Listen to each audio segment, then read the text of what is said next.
Oh. Okay, guys, we are live. So for those listening at home, welcome to the Live from the Sword Coast podcast. My name is Kevin Madison, and I will be your friendly dungeon master this evening. Tonight, we have something very special planned because you see, tonight is yet another of our charity sessions where we are going to be running something by request from someone who has been very kind and generous with their money and donated to the Heroes Save Villages campaign that we're running on the channel. And that kind donor from tonight is our regular star of the channel, Jeffrey. Hey everybody, I'm Jeff, and tonight I'm going to be playing Rickert, who is a male human swashbuckler trickster, who is also a mythic character, which is a special version of Pathfinder characters. And tonight, for our special session, I've got some special whiskey. Nice. Glenmorangie Extremely Rare 18-year-old comes in this beautiful box, and I shall be enjoying it. Very nice. Way to play yourself. And joining us for this very special session for Jeff are another two of the regular stars of the session of the channel. First up is Steve O. Yo, I'm playing a pretty sweet, also mythical character named Sigmund, who is a human occultist. Yeah, he's got lots of cool abilities. Mm-hmm. And last but certainly not least is Dave. Hey everybody, tonight I'll be playing Magdalene, and she is a level 2 Cavalier, level 3 Cleric. She's 31, she's 5'4", 140 pounds, she's blonde hair, blue-eyed, and I kind of wish she was sitting beside me and not fighting bad guys, but what's a guy to do? Tonight, I'm not drinking anything overly special, but I do have a bottle of bullet bourbon here that I'm dipping into. Play games with the boys. Yeah. So, as context for the session as well, too. So, Jeff and I have been friends for, like 20 years now, at least. At least. 20, yeah, it's got to be at least like 25 years now. And one of the things that Jeff and I really first sort of bonded over was our love of collectible card games. And Jeff has continued to be a fan of the Magic the Gathering card game back from when the game first came out. So tonight for Jeff's charity session, what I had suggested initially was running something set in the gothic horror setting of Innistrad for Magic. The reason I thought that is because Wizards of the Coast had put out for 5th edition D&D a bunch of basically little like guidebooks for the different settings, for a bunch of the different settings. Ixalan and I can't remember the other ones, but they're right behind me, but I don't remember where they are. Yeah, Ixalan and Zendikar or Zendrakar. Anyway, a bunch of them, and one of them was Innistrad. But I'm never let it be said that I will do things the easy way. So rather than just using D&D 5th edition for that, I thought that not only would we go back to a game that I have returned to recently and that we've had some fun with on the channel, which is Pathfinder 1st edition. Jeff and I and Steve actually had kicked off a Rise of the Rune Lords campaign that got sidetracked by something shiny. But on top of that, too, because Jeff likes playing characters who are in the heroic, mode, I thought we would give a try to the Mythic rules from the Mythic Adventures Handbook as well, too. So the guys have had the characters for, they're all pre-generated characters here, but they're all characters who they've had for a few days now. And this is going to be a bit of an experiment in terms of the rules because I don't run Pathfinder an awful lot, but I think that it will be an interesting exercise in gameplay. So that's what we're playing tonight is 1st edition Pathfinder with the Mythic Adventures rules. So I don't want to waste any more time setting the stage for this because we have a whole land full of shadows and dark creatures. So let's jump into the session. For those who are at home as well too, I have had a creepy Gregorian chant playing in the background for about half an hour now. So, thanks to the I'm ready musical to. cues. I'm ready to repent, Kev. Yes. All right, guys. So I take it that Jeff, you've got some familiarity with Innistrad, right? Yeah. Yeah. So what we're going to do is we're just going to. You can see on the screen here is Innistrad. Let's just jump in. So our scene opens with the sound of thunder in the very, very distance. Thunder. So it's not like rolling over us. It's in the distance. But there is a cloud-filled sky with a very low sun hanging heavy in the west. Around us are low mountains, or no, high mountains actually, that swoop up. So first off, let's go and give you guys a good welcome to Innistrad. So Innistrad is a land of Gothic horror. That was the selling point for Innistrad.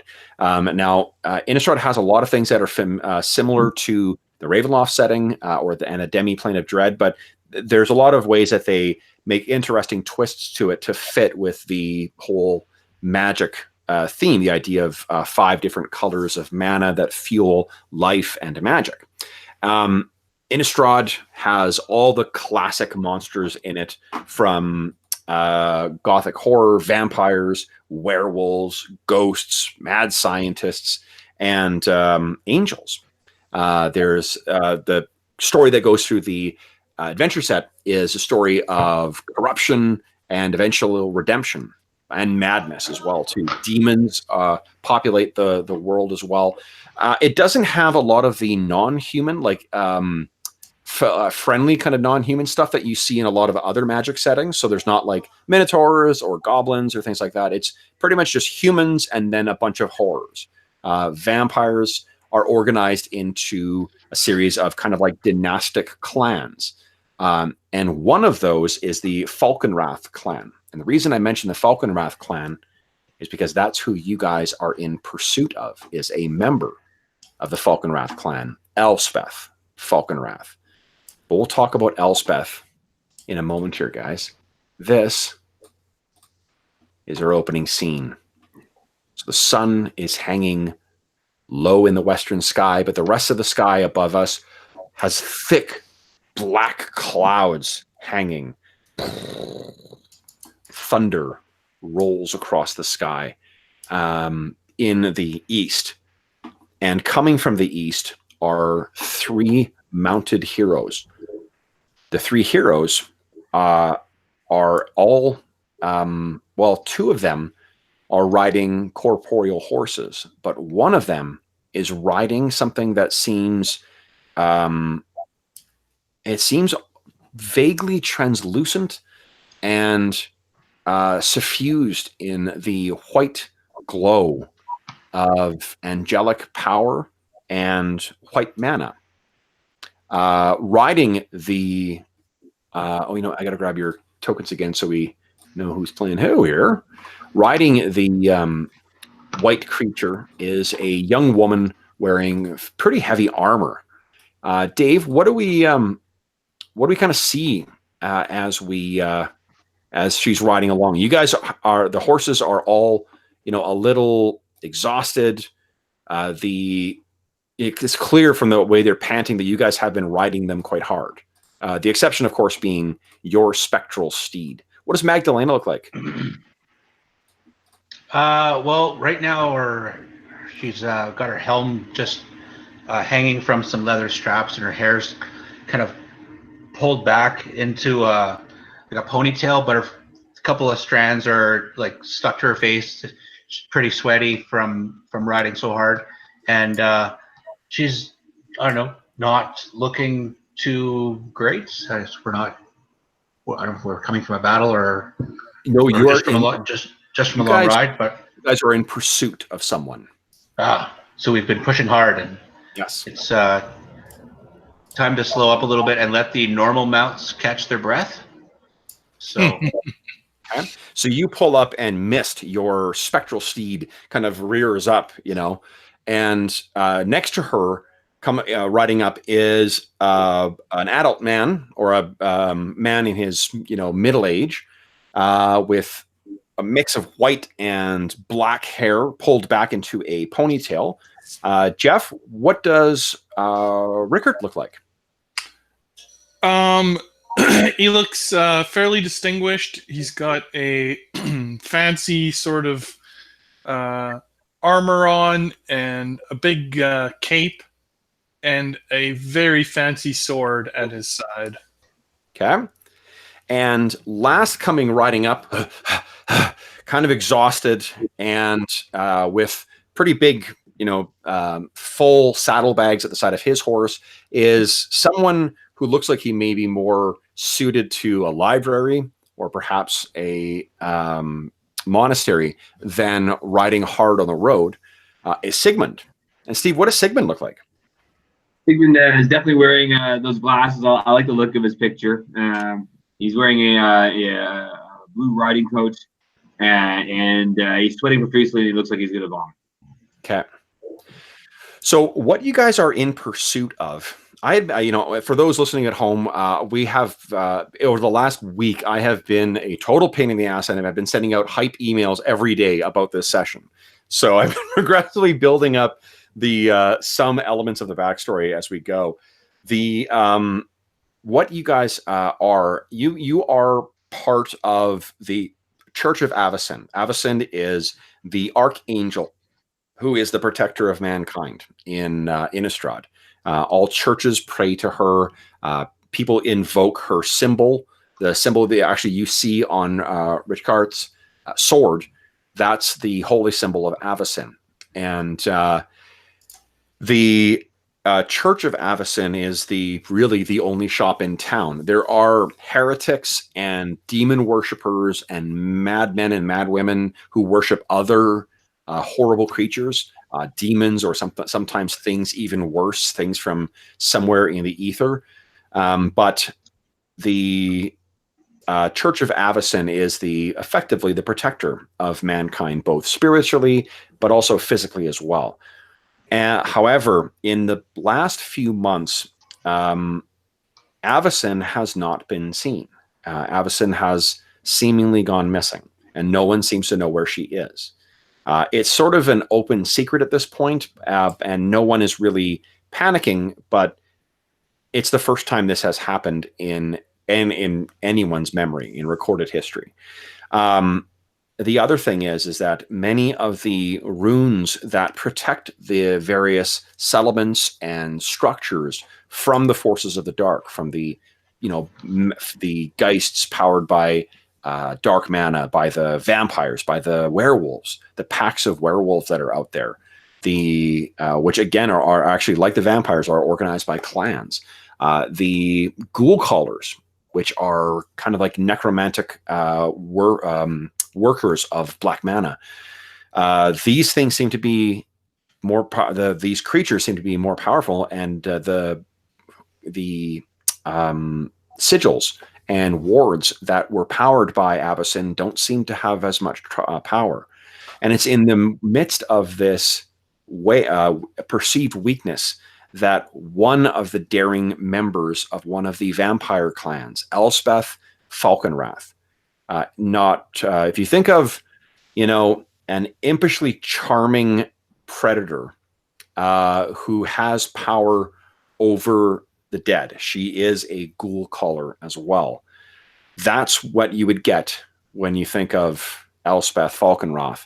And Elspeth and her thralls broke into a reliquary in Gavany. And let me show you where, so we know where we're talking about, guys. Gavany is up here. Oh, let me get rid of these tokens. Boom.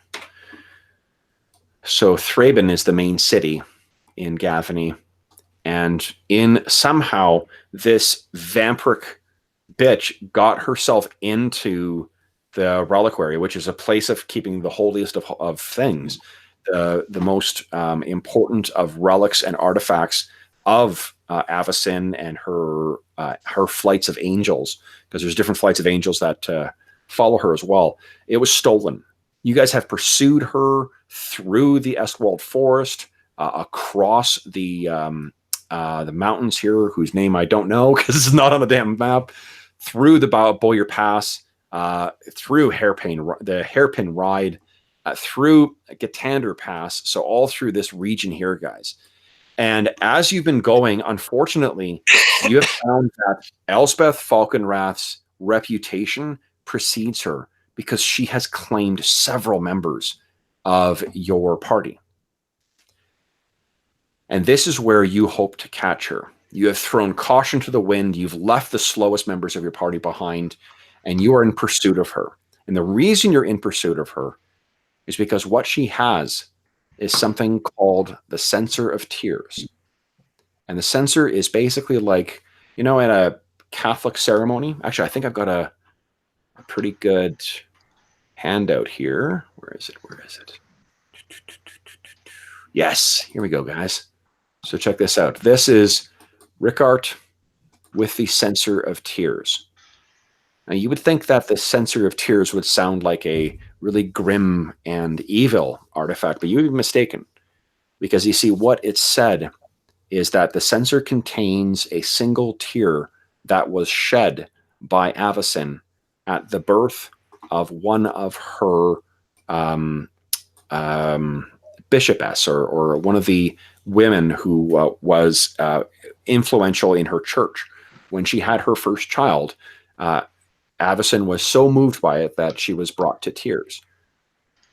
What this necromancer vampire intends to do with that is beyond your understanding, but I think that Sigmund, you could probably guess at some of these things of what she might want to do with it, and it frankly terrifies you. So that's what's brought you to what you see on the screen now, which is Herron Kirk. Herron Kirk is a small community. You have spotted her and seen the handiwork of Elspeth Falkenrath when at the last village you were at. You are certain that you can reach her tonight. Like most vampires, she is sensitive to light. So this should have, with the night coming, you expect that she may raise again, but you should be able to find her and hopefully the Censer of Tears and retrieve that from this small community. Now, as you ride up, let's get some dice rolling because I like rolling dice. Would you guys each... I think that she is in this village currently? Judging from where she left the last village, she is only able to travel at night, which is why you guys have been basically traveling day and night to get yourself here. And this is where you are finally catching up with her. You expect to get here, and then you will be able to deal with her. Nice. Now, the trouble is vampires beget spawn. So you have not found the bodies of the various members of your expedition that fell to her. She would come in the night and seize them. Sigmund, would you give me a, let's see here, knowledge, I think it's knowledge arcana check, please. Mm-hmm. So you should be able to click on your character sheet. And then everyone give me a perception check, please. I click. Where'd it go? It may prompt you for a modifier. Okay. Oh, yeah. Yes, it did. Wrong guy. Boom. Nice. Whoa, okay. So, Sigmund, you obviously are extremely well learned and well read. You know that vampires beget spawn by draining their bodies and killing them effectively, and then feeding them blood. You know that vampires can transform into fog, and you know that they have an uncanny ability to crush the will of others. So they can basically dominate the will of their, of living beings. So They can also transform into animals. They can also summon animals as well. So there is a host of dangerous things that can be found about, or that vampires are capable of, and that's without adding Elspeth's extensive knowledge of ghoul calling lore. So I need a perception check from Magdalena and Richard. You may be missing, if you've clicked on it and it hasn't showed up, there may be a modifier pop up on the Roll20 screen that you just got to click OK on. I did roll. Oh, sorry, not Rickard. Sigmund and Magdalena, please. What do I do? Perception, please. Yes. Wow, Magdalena. Not so good with that. Okay.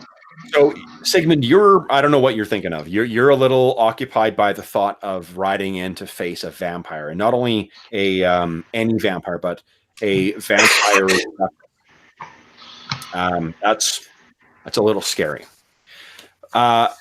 Magdalena and Richard, however, as you guys get there, this seems it's very much like what the illustration is here, where you see this beautiful, kind of thing of setting sun. There is definitely a storm that is chasing you guys, though.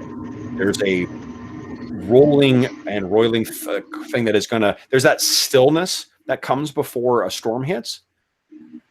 But what you can realize, Magdalena and Richard, is that it's the redness that you see. That's not because of the setting sun alone. There is reddish smoke coming from Herron Kirk.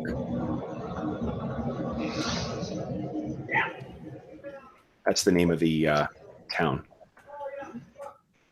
What are you guys going to do? Smoke. That can't be good. We should hurry. We should hurry. Are your mounts up to it? Probably not, but let's go. Okay.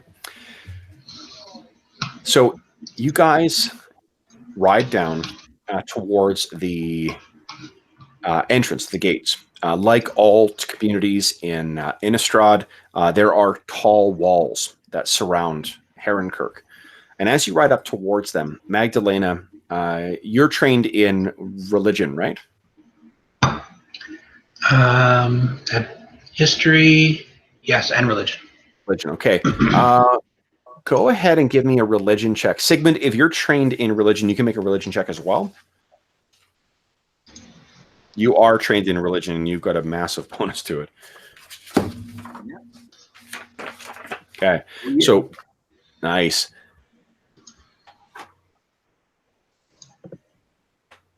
Oh, both of you, really well. Okay, so what both of you recognize is that as you're riding up towards the entrance to this church, the entrance to this community, the gates are slightly askew, and you can see that the symbols of Avacyn that are engraved and basically set into some of the keystones that make up the wall, they have utterly lost their power.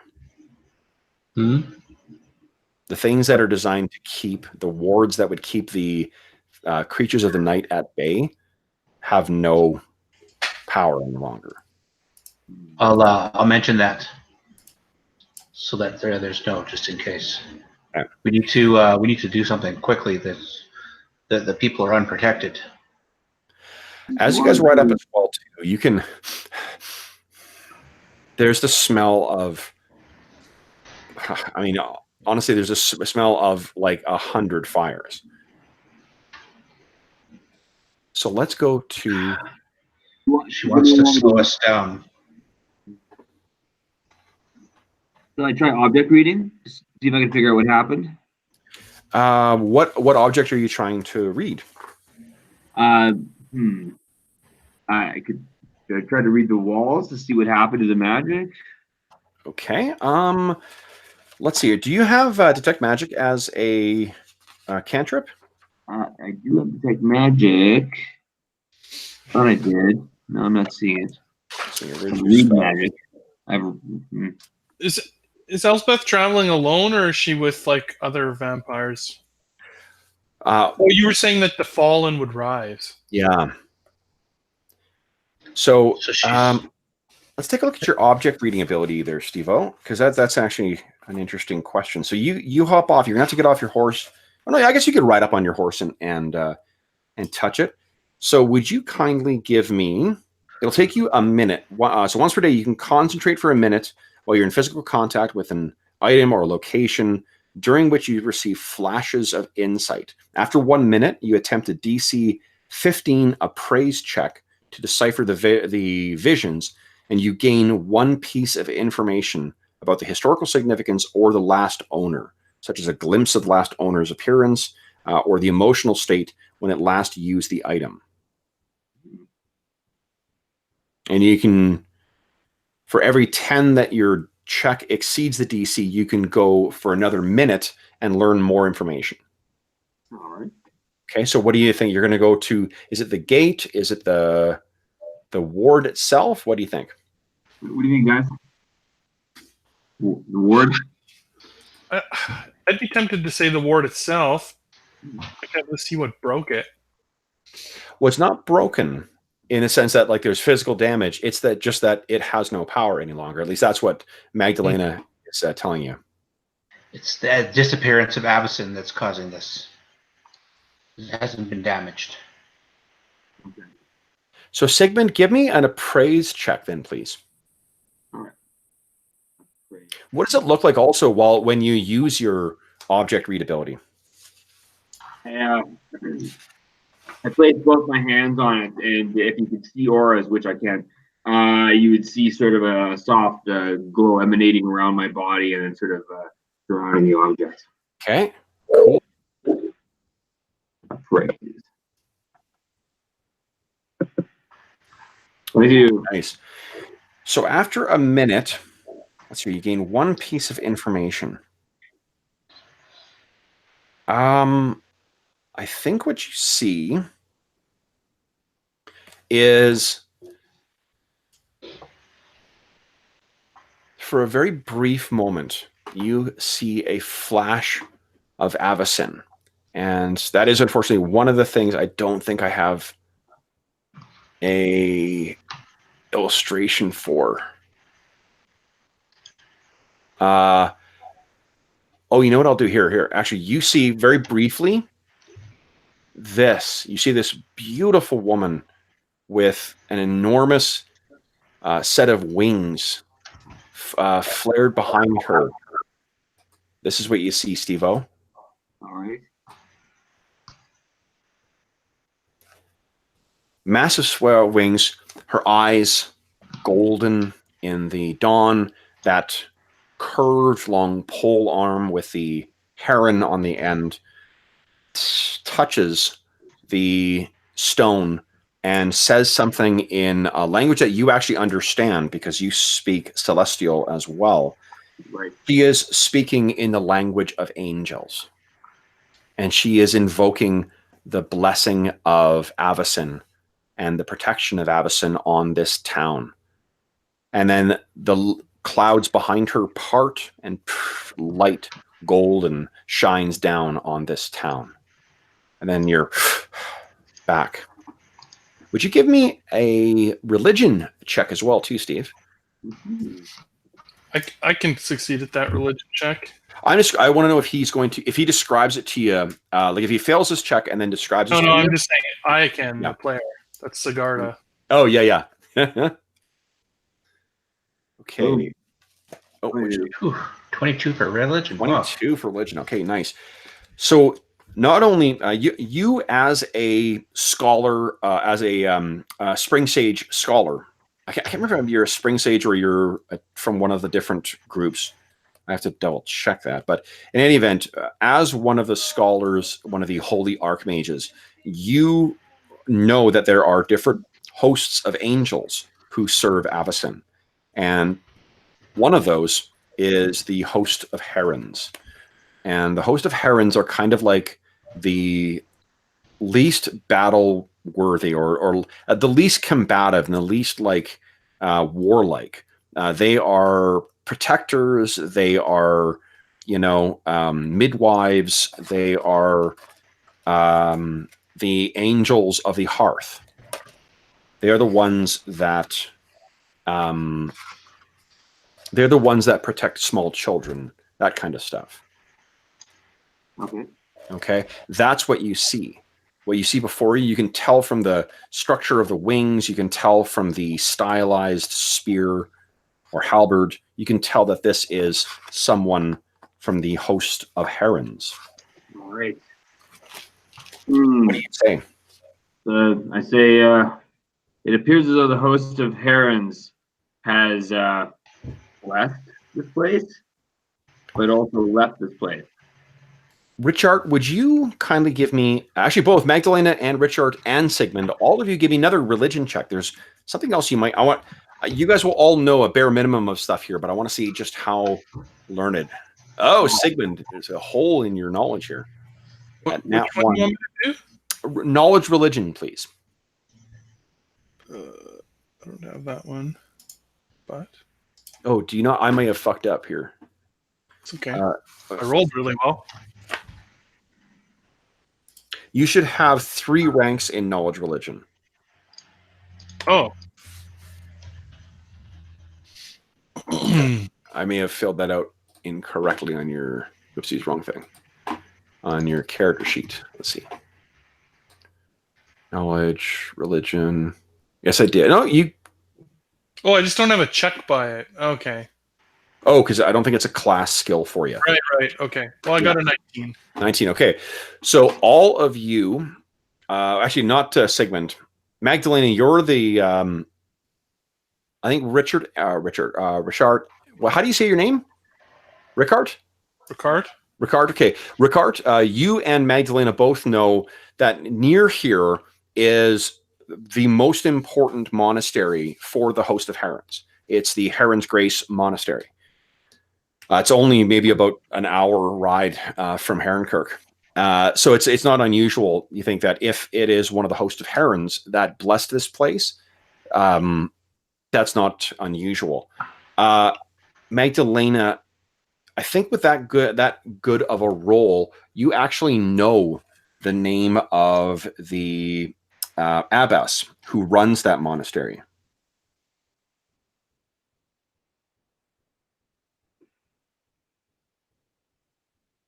And her I was going to say, do you want me to make it up? No, sorry, I was just looking up here. Her name is Agatha.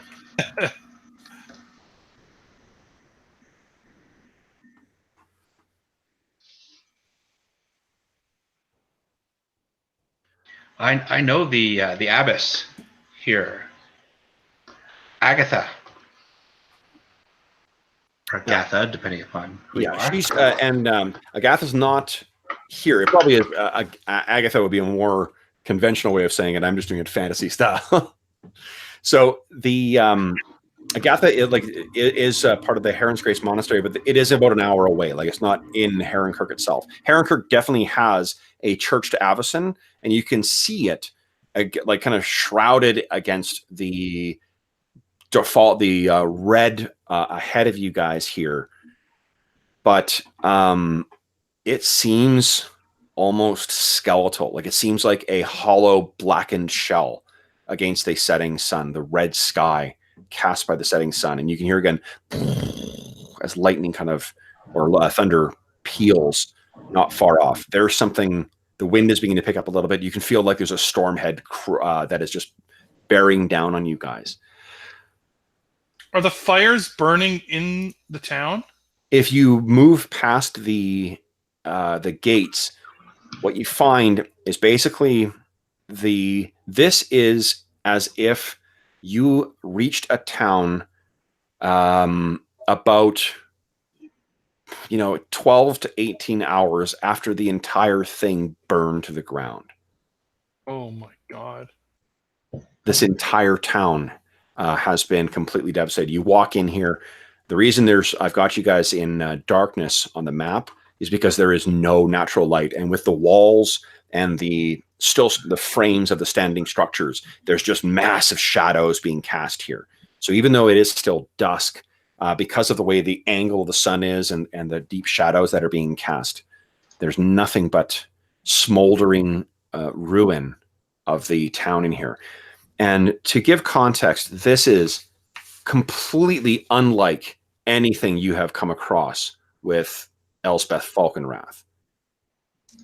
If she is capable of this level of devastation, you have not been aware of it before, and this is shocking. Viciousness is increasing. We must find her tonight. So what are you guys going to do? The horses, obviously, while Mist is combat trained, the other horses are not. Well, let's push onward then. But keep your eyes open. Isn't this where we thought we would find her? Yeah, you thought like you when you set out, this is where you thought you would finally catch up with her, and now you find this town burned to ashes. And again, this is well beyond the scale. This is something a dragon could do, you know, because there are dragons in Innistrad as well, or maybe demons of legend. You know, those things, the things that were defeated by Avacyn in the dawn of time and cast into the Hell Vault. That's the kind of stuff that could do this kind of power. But this is unlike anything you know of. Right. What has she unleashed? Besides the devastation, what has she left behind? Yes. Are there minions hiding in wait? Well, is she still here within the city? Or perhaps injured people who need our aid? Yes, we must look around. Okay, well, follow me. I can read the blood of dead people. Well, we have to find some first. All right. Hopefully we find them alive. Okay. So as you make your way here, you can really kind of picture in your mind the devastation that you're passing. Every single one of these places has been gutted by fire. And let me see here. Does any one of you have knowledge engineering? I don't think so, eh? Mm-hmm. No, I don't think so. Negative. And I'll let you, anyone who's trained in knowledge arcana, I'll let you make a roll for me. The difficulty number is going to be a little higher, but actually, let me grab my sliding scale difficulties from Ultimate Intrigue. All right, Magdalena. That is unfortunately. So here's the thing. Let's talk about mythic power now. So, Steve, that is, or Magdalena, that is not good enough. I don't think you're trained. Are you trained in knowledge arcana? Magdalena is, or at least it's checked off on my sheet. It might be ticked off as a. Let me double check here. I don't see it on the. Not on the character sheet. It may be on the character sheet, but it isn't necessarily. Oh, you are ticked off. Okay, hold here. So here's the thing. Oh, right now I'm getting there. Yeah, so there's a difference between something being a class skill and something that you're actually trained in. You're trained in it if you've got ranks in the ability. Oh, right. Yeah. So, and with Pathfinder, they do hollow off. You can't just make a check if you don't have, if you're not trained in the knowledge. So I think the only one is Sigmund. Sigmund, would you kindly give me a knowledge arcana check, please?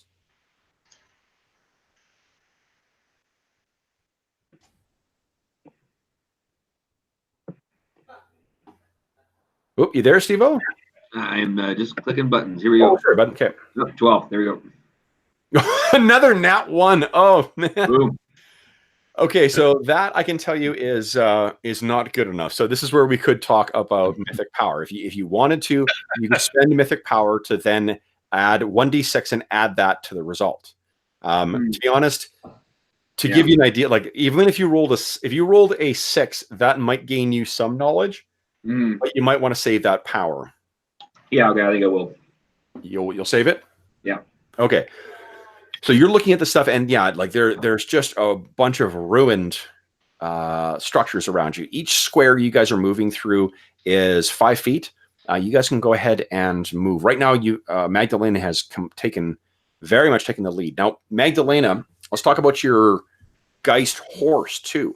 So if you dismounted off of Mist, she sort of like fades like her namesake.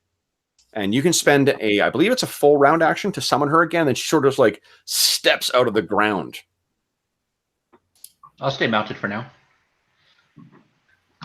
Okay, then hold on.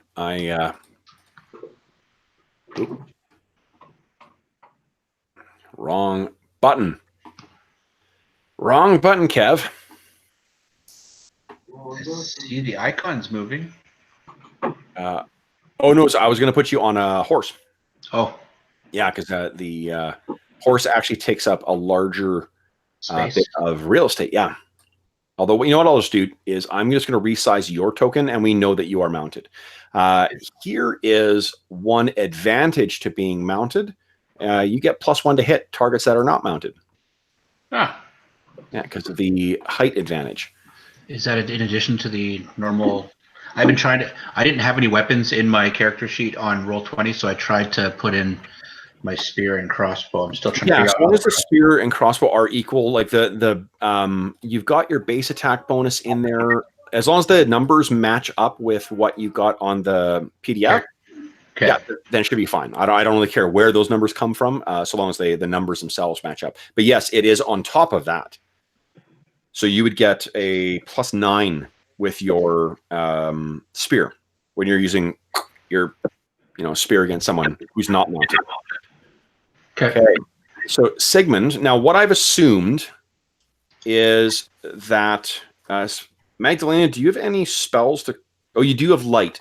Light is one of your cantrips. I have assumed that you have cast light because of the darkness in here, and you can just cast that on the end of your tip of your spear if you like to avoid having to carry a torch or anything like that. And Sigmund, I have assumed that you are using your Radiance ability. Oh yeah. Okay. So I have to concentrate on this light cantrip? No, you don't. Cantrip light has a duration of I'll look it up. Yeah, I'll look it up. 10 minutes per level, so 50 minutes. And it's a cantrip, so you can cast it again whenever you like.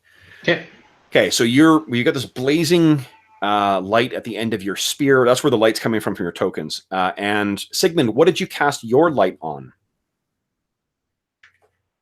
Or your my dagger, maybe? The dagger changes. Okay, cool. Yeah. So he's got this ancient and unusual looking dagger, a cultural kind of aesthetic to it that is completely unfamiliar. It's not to be found anywhere else in Innistrad. He brings this ancient thing out. He brings this bent and twisted wand that looks like a burned piece of twig. He calls the ash wand. He gestures, and the ancient dagger is now alight. Okay, so as you guys are riding through here, here's the other thing you're noticing. The clip, clop, clip, clop, clip, clop. As you're going through here, you seem to be the only creatures making any sound in here, apart from the wind that's blowing through. And as the wind gusts through, you can see embers that's piled in the heap of rubbish that is in the remains of each of these buildings. It sort of flares with a malevolent crimson glow. There also are drifts of mist that kind of go across as well. What do you want to do? The chapel, or the church, I should say, is about here. It's way off, so it's a little to your up in this direction, and then over. Yeah, let's head towards the church. I mean, there's a chance it's the only building left standing, so. All right. So there's like a stone or a fountain in? Yes. What you see is a statue that is a stone version, a white cracked marble stone version of one of the angels of the host of Herons. Okay. You can tell that there is a the artist that created this clearly had a great deal of devotion, and their hand was guided by Avacyn, because you can imagine that in other light this would be quite beautiful, but in the stark light of your spell, it seems like a lifeless thing. Getting a bit of feedback from somebody, guys. I think it might be you, bud. I thought you meant the artist who did the picture for the book. I was like, wow, no. they were guided by the divine. Oh, wow, that is pretty nice. Statue. So what are you guys going to do? Sigmund, it looks like you're a little behind there. A little behind? Or am I? Little man. Picture's in the way. All right, coming. Okay. Okay. As you guys get there, you can hear something and fall in this building.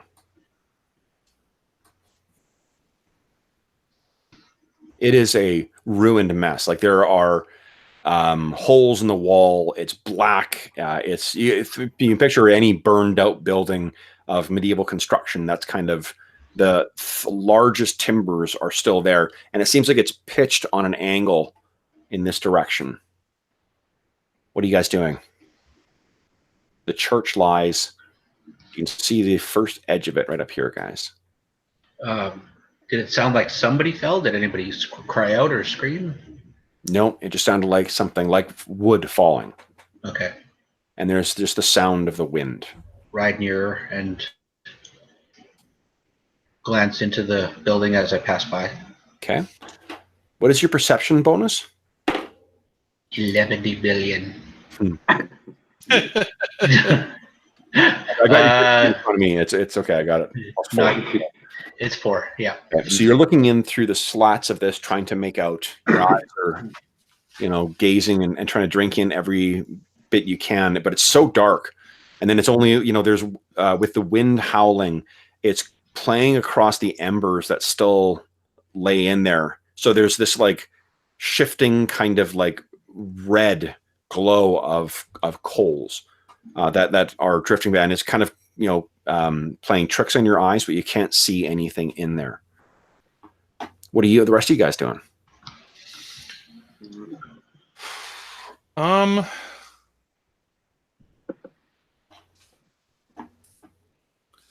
think I'm if Magdalene's going this way, I'll sort of circle this way around the statue. Okay. Ooh, I'm a scholar of ruins. You are. These are newly created runes. Yes. Scholar of ruins. From the moment I could walk and talk,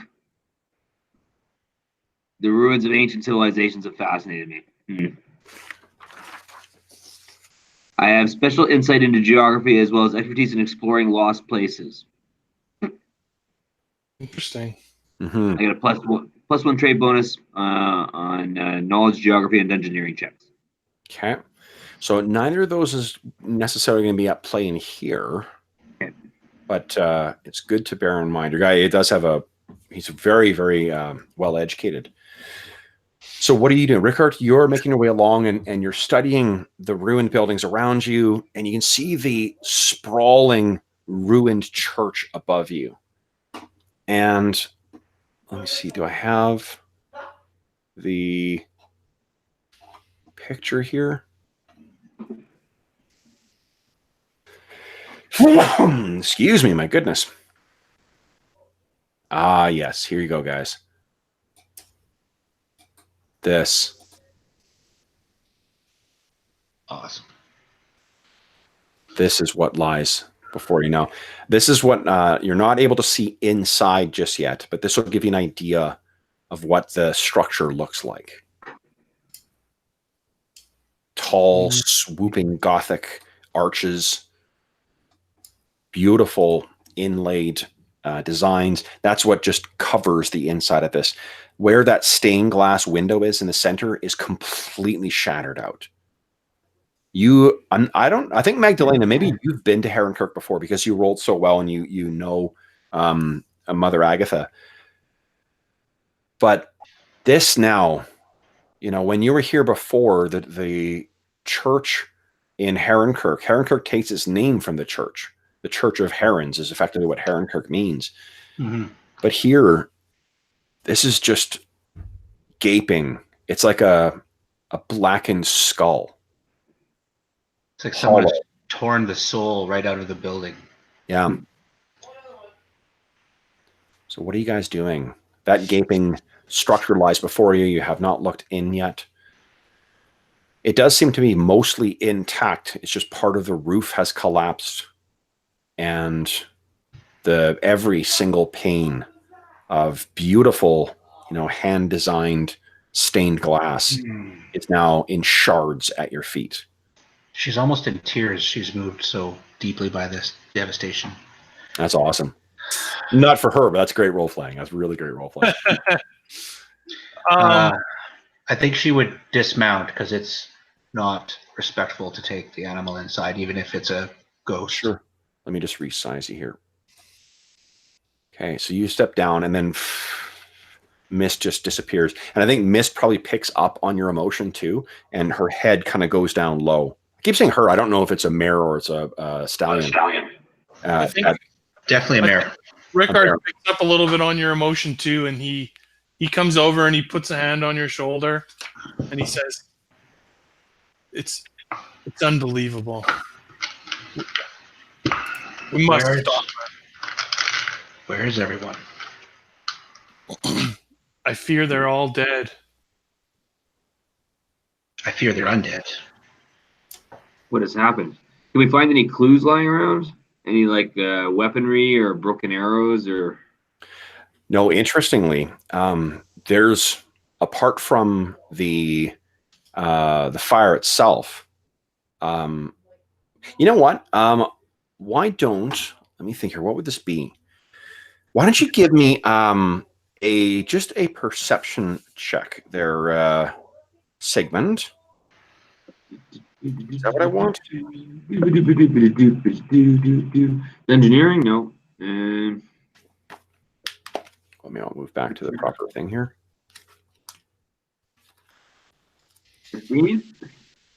What you're saying is, so far we don't see any evidence of a struggle. No, there's no sign of violence. There's no, there's no fallen bodies in the streets. It's strange. So Sigmund, move yourself over to that white statue, will you? White statue. Yes. Okay. So you make your way over there, and again, it's that beautiful, female form of a host of Herron angel. Her wings spread out before her, dignified in the face, and you're looking at it. The face is, as in the illustration here, where its face is this way, as if welcoming people coming into the square to the church. As you make your way to the far side, you can see that on the back side, it's completely blackened, as if charred. And there is little bits of pitting in it as well. So this side here is completely free of any kind of marring, apart from what you would expect if this entire town was on fire and soot was going everywhere. But on the far side, there is definitely scorching and things that have been pitting as if something was blown into it.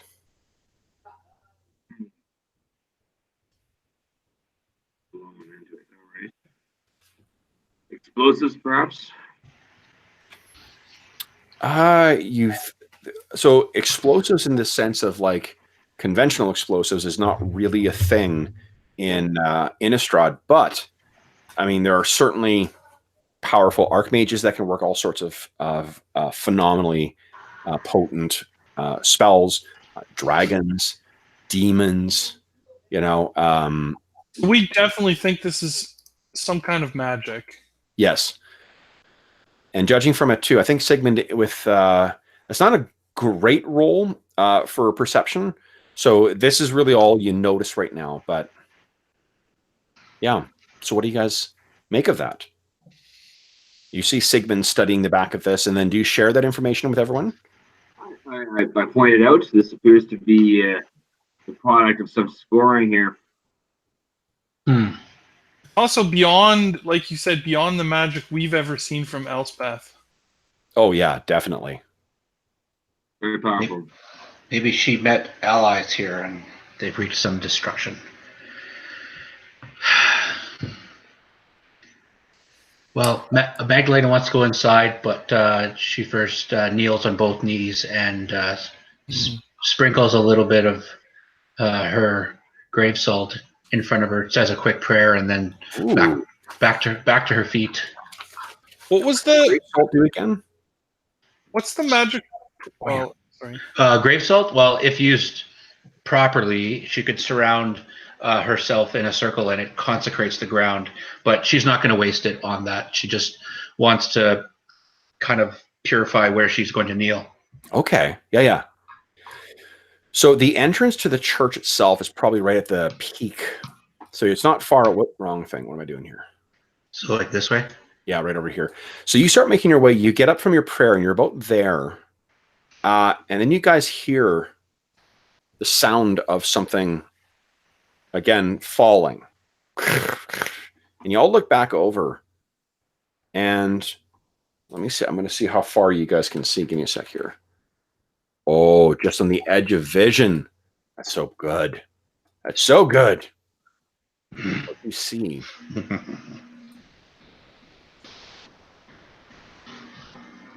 One sec here. I need to find the image. Yeah. Part of the reason we're after her is she stole some kind of a magical object, correct? That's correct. Yep. What is the magical properties of the thing she stole?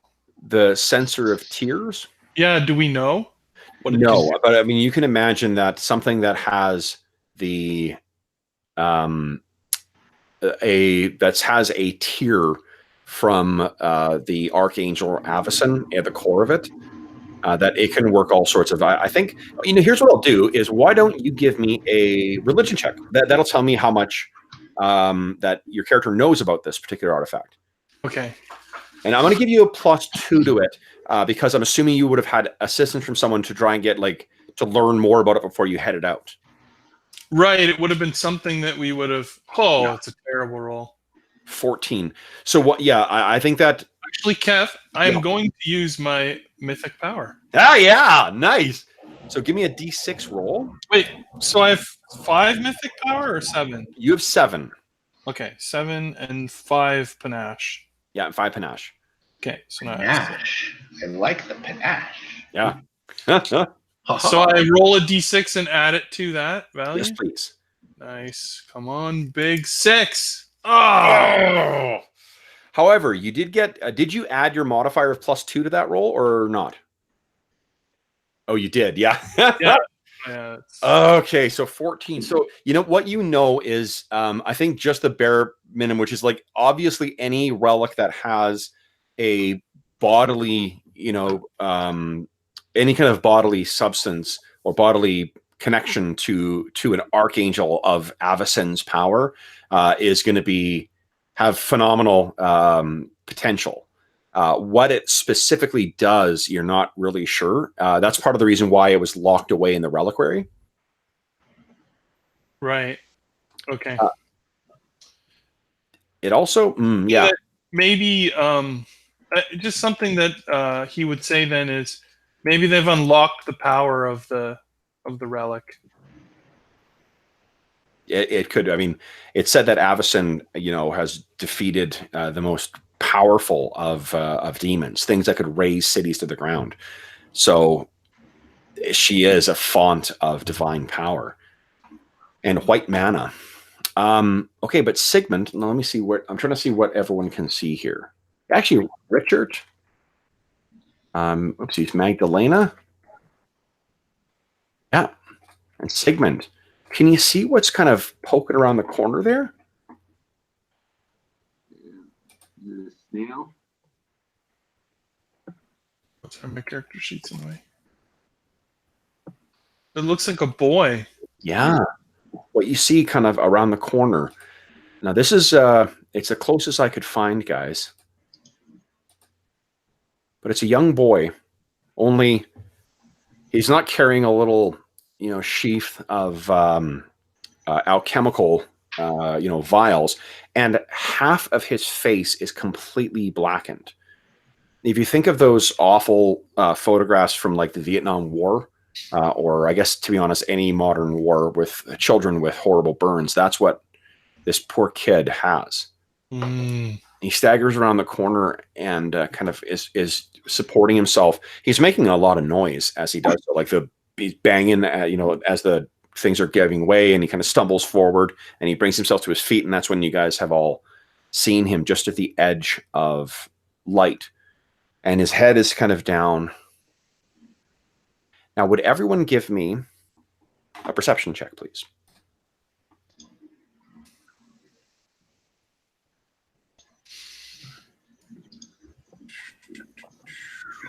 Magdalena, rocking the nat ones. She's Right. not even paying attention to that direction. She's still looking at the church. Okay. Now, Steve. So, Magdalena, first let's just get what the reaction of. So you see this boy stagger on the corner. What is, setting aside that I got you to make a perception check, what would Magdalena and Rickart's reaction be?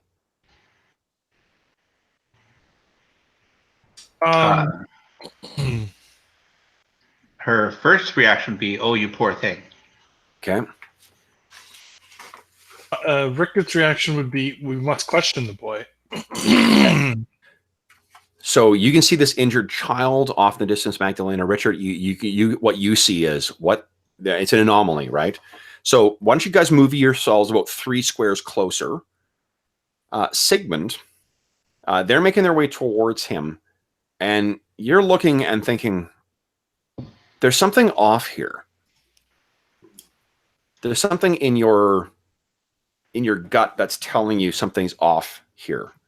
Not the circumstances, the way this child is moving. There's something off. Now, would you give me a knowledge arcana check, please? Let's see how much studies you know. Not I can't. 17. 17. You know that vampires cannot transform themselves into other creatures. They can't hide, there are other dark creatures of the night that are said to be able to do that. Demons, some sorcerers. But Elspeth Falkenrath, she is a crafty one and a powerful wielder of magic. Would you give me a will save, please? My will. There's the will. Click. No modifier. 22. Oh! Check out that save. My goodness. All right. Nicely done. Magdalena and Richard, you don't see anything unusual. You see this boy, and it's exactly as I described, and your characters are thinking that way. Sigmund, you look, and there's a flashing, and you see that image of that young boy staggering along is suddenly translucent, and moving within that form, Elspeth Falkenrath. The chalk white skin, porcelain, and would it not be for the viciously cruel expression on her face, the sneer and the glowing red eyes, she would be considered by some to be beautiful. So, guys, let's roll initiative. Click on your character sheet. Make sure that I've got your initiative numbers listed correctly, and then let's initiatize here. Now, for now, you guys are going to be. Boom. Oh, Sigmund! Holy shit, man! Wow. And make sure to click on your token before you click on your initiative. I got to roll for her. So my why is that +2? No dex. Sorry, guys. I should have finished completing the character sheets before. 9. So should I just add? How do you edit it? Add to it. It should be on the cog. The cog next to the INT. Oh, there we go. My character sheet saying I've got a 2, but my Roll20 sheet says 0. I'm not sure where the 2 is coming from because I don't have a dex bonus. Just add it is. Oh, you know what? The +2 is because of your mythic ranks. Okay. Mythic adds each tier you've got. When you reach tier 2, you get to add your tier as a bonus to your initiative. Okay, where is? Oh, there's my girl. There. Oh, I didn't click on my character. The token? Yeah. I got a 10. Oh, if you want to add it, so I don't have to re-roll. Yeah, I can. Hold on. You got a 10? Yeah. Okay, give me a sec here. I'd gladly re-roll that if you want, but no, that's okay. It's up to you. I mean, initially, honestly, like in most of these versions of D&D, the most modern versions, it's only the first round that it really matters. Then it just goes into a cycle of turns anyway. So yeah, going to the top of the round isn't as critical as it is in. Unless you're a bugbear with a +2d6 sneak attack. Yes, but again, that's first round, right? Okay, so 10 was for Magdalena, and let's add our girl. Sorry, the surprise attack, not sneak attack. Elspeth. So she got 23. All right, let's descending. All right. So Sigmund, you have a move, move, a standard, and a swift, if you like. Or you can take a full round action if there's something that you've got that's doing a full round. What do you do? Magdalena and Rickard seem to only see this child. You see the truth. What are you doing? I'm casting Enlarge Person. On yourself? I think so, yeah. Awesome. Now, are you using the regular version of Enlarged Person, or are you going to be spending a mythic power to do the mythic version of Enlarged Person? I am going to go mythic. Go mythic. Okay. So one of your 7 points of the what do you call it? It's mythic power have been used. What is the casting time for that? Is it a standard action or is it a full round? 1 round. Yeah. Oh, wow. That takes, I think, your full round to cast it then. That's crazy. Okay, so then what will happen then, Steve, is the way it works in this is you will start casting it at the beginning of your turn, and it will complete at the start of your next. So you're starting to like, yeah, and casting your spells, and there's shit moving around you. That's where we'll leave Sigmund. Now, the boy. The boy looks up at you, and Richard, and I can't move on an angle around that corner. So actually, I'm not sure if I've got enough to actually get to you. But the boy sort of staggers forward in this 1, 2, 3, 4, 5. Okay, that's enough. Staggers up and looks towards you. Help me. And then seems to lurch forward at you. And what is our girl gonna do?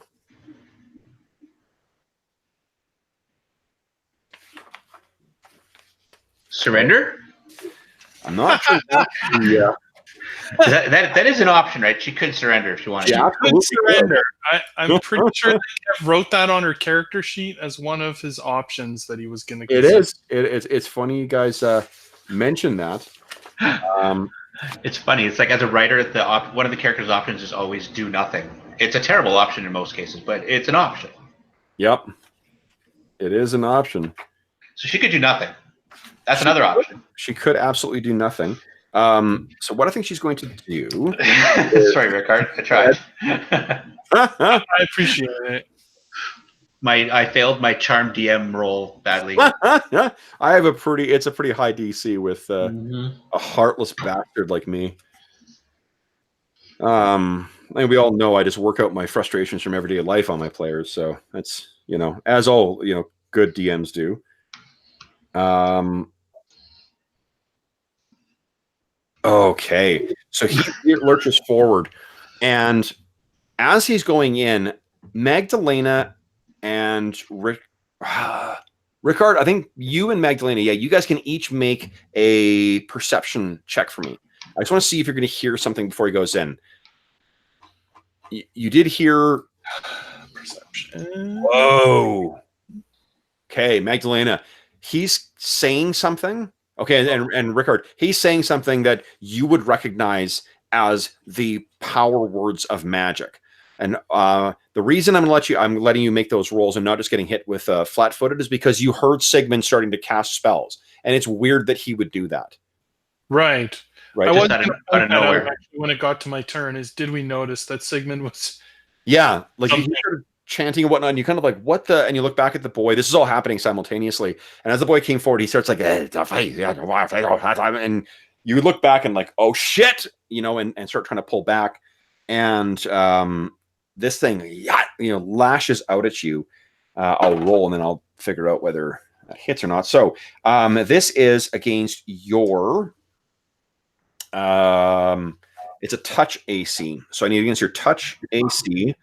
It is a 2-7 plus 7. So that is does an 18 hit your touch AC? Yes. Oh, now you have a bunch of fucking abilities. Is there anything you want to do to try and boost that? Which one? Let me see here real quick. Do I have one that... Isn't it your... I'm doing precisely what I said I wouldn't do. Dodging Nosh. Dodge Vampire? Oh, yeah. +3. Would that give you enough to your touch AC? Absolutely. Yep. Okay. So what does it look like when I think that as soon as the boy, comes to touch me, my reaction is just like, in any situation like this would be to never be touched. So he just jumps back with like the skill of a cat kind of thing, and is just immediately 5 feet away from the... Awesome. Go ahead and move yourself, and then I'm going to replace the token. So I would probably go straight back like that. Okay, so that's gone, and standing in its place, Elspeth Falconwrath. Okay, so that was Elspeth's turn. So she's used a move. She's used a standard action. I don't have any minor actions for her. Now, you guys all know one of the most fearsome abilities of a vampire is their dominate, their vision, their gaze that can bend someone's will to them. But Rickard, it's your turn. What are you doing? So now she's taken her form, and I can see that it's her. Yeah, you can see now she is that statuesque, like overdressed, beautiful, but scary, white-skinned, red-eyed woman that you see in this portrait. So I will use my action to draw my what's the name of my weapon again? Silver Dawn? Silver Dawn. Okay, so here's the thing. If you can draw a weapon as a move action. You can also move and draw a weapon as part of that move action. Oh, okay. Yeah, then I will take a 5-foot step and draw my sword. Okay, Silver Dawn is out. And make an attack against her. Hell yes. Go ahead. Move yourself in. Rapier. Oh, yeah. Yes, Sorry, and this is +2 versus undead as well because it is Undead Bane. Whew. Okay, so you rolled 18. +2 is 20 versus undead. Unfortunately, she is so fucking quick. You slash out at her with this glowing white blade. It darts out of her like, to be honest, like a flash of light. But her Quicksilver reflexes dekes out of the way, and her lithe form just bends with it as if it came nowhere near hitting her. Your blade kind of seems to like glow hot in the air as if it's hungry for the flesh of the undead. So it's attack. That's that. Do you have any swift actions? Oh, like for instance, a swift action to spend a mythic point to make another standard action. like another attack. Absolutely. Yeah, you could do. That's the cool thing about mythic stuff is the mythic power is awesome. It's like I said, it's kind of like structured, action points. It's like he at this point he has just been dreaming about stabbing her every day for the last 3 or 4 nights that they've been chasing her, that he is ready for this. Oh, for sure, yeah. Okay, so it dashed at her. You your blade and lashes out. Ooh, so that is a 25 versus. No, I added the +2 this time. Oh, is it okay? So 23.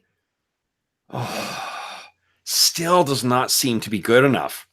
Too bad you don't have an extra D6 or something to add to It does seem. Yes. Good point, Dave.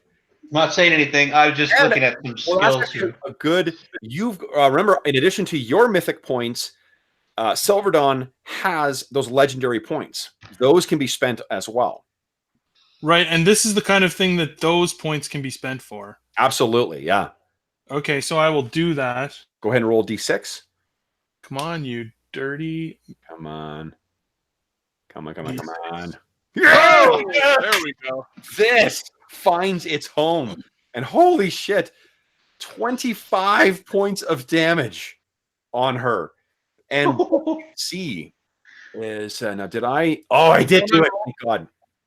So here's the thing. It definitely connects. This is something that would have been on a living being would have been much more painful.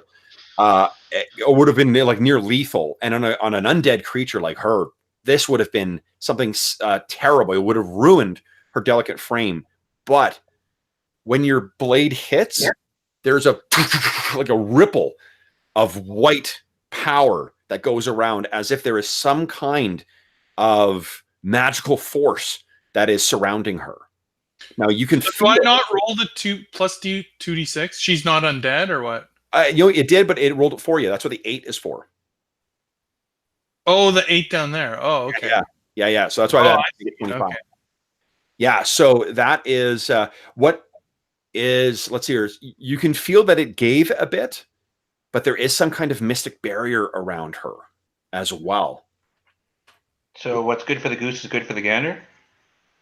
You hit. I believe that is it for Rickard. Magdalena, you see now your prey, this undead horror, stands before you. What are you doing? I'm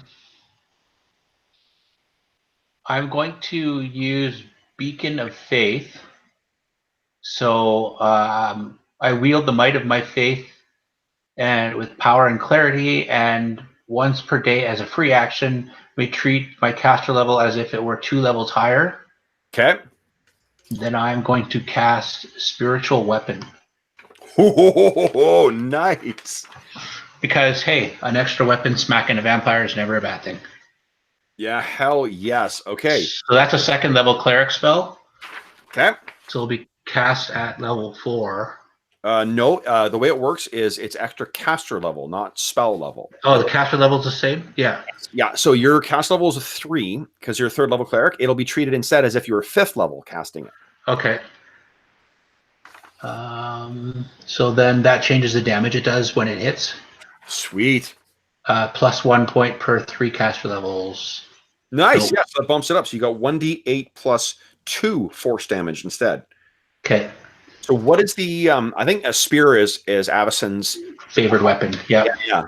So an extra spear of force appears. Okay.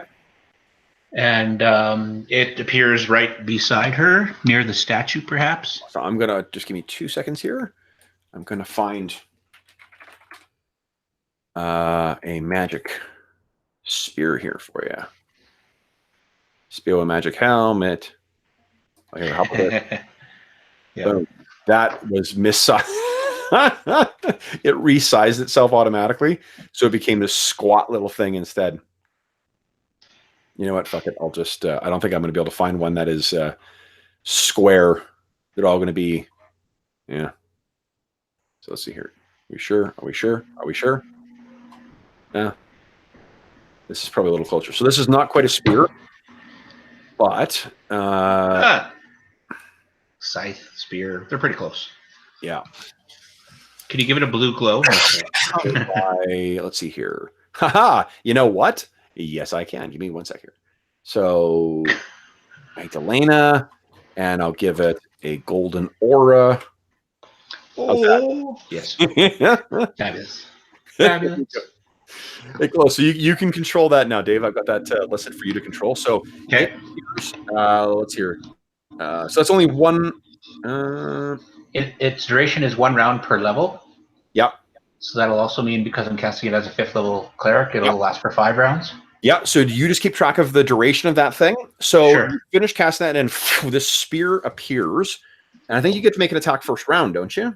I believe so. I was trying to read it all. It's a long paragraph. Yeah, it's a lot of.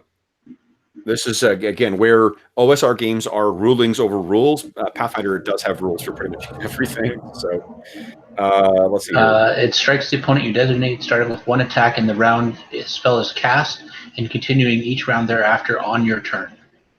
It uses your base attack bonus plus your wisdom modifier. Okay, so your base attack is a +4. Your wisdom is +4. It gives +8 to hit. Go ahead, make your attack roll.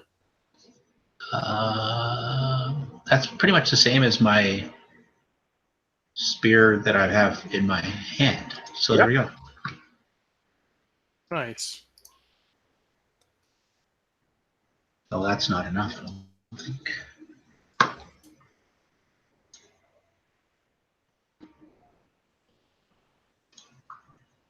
Okay, I was just seeing if it. Oh no! All right, so it lashes out at her, but again, she's so quick that she seems to be able to stay free of it. Any other actions this round? You used.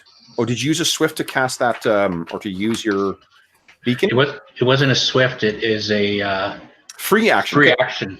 So a swift action would be something like, again, like if you want to take an extra action this round with using my mythic powers, your amazing initiative. So if I burn a mythic power point, then yes, then you could burn. I'm looking at your ability, amazing initiative. Amazing initiative once per round. You can expend 1 use of mythic power to take, or as a free action on your turn, which you've already used a free action actually. Free action on your turn, you can spend. You know what? I think your free actions are unlimited. It's immediate actions or reactions that are limited. Right. So reactions are you have to state what the condition is, and then it happens. Reactions are things, like it's it's like an interrupt thing, like a held action, and there's a lot of powers or spells that are reactions. Counter spell, for instance, is a reaction. So you can spend 1 use of mythic power, take an additional standard action in that turn. What I'll just say is, I'll look it up at some other point, but if even if you didn't have that, you could just use your swift action instead to do that. I would say, and you haven't used your swift action yet. Right. So that's 1 mythic point used.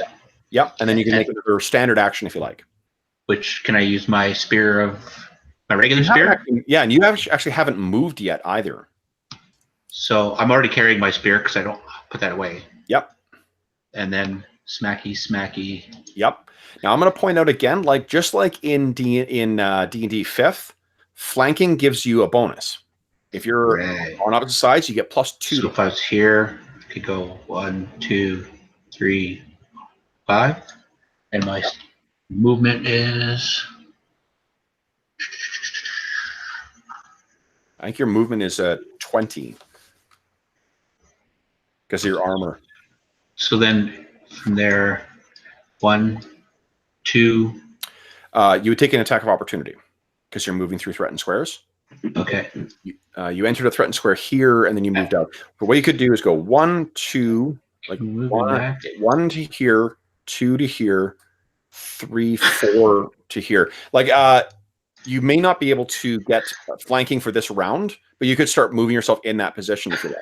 Yeah, I'm just struggling with the icons and. Oh, excuse me. All right.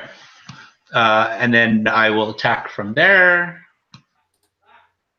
Okay. So go ahead. So it's not flanking, so there's not that bonus, but you're getting there. One free step, and you'll be able to do that. Negative. Oh, shoot. Okay, so that is not even close. She's so quick. Yeah, that's fair. Yeah. We're surrounding her. She's actually sounds like she's laughing, but there is no joy in that voice. It's the mocking. Okay. So at the end of round, there's one other thing that happens. Her minions jump us. Well, you do see. Well, I guess you guys maybe don't see this, but there are 2 clouds that come drifting in.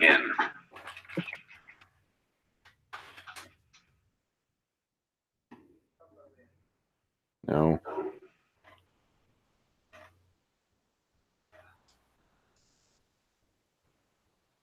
Oh, that'll work. Okay.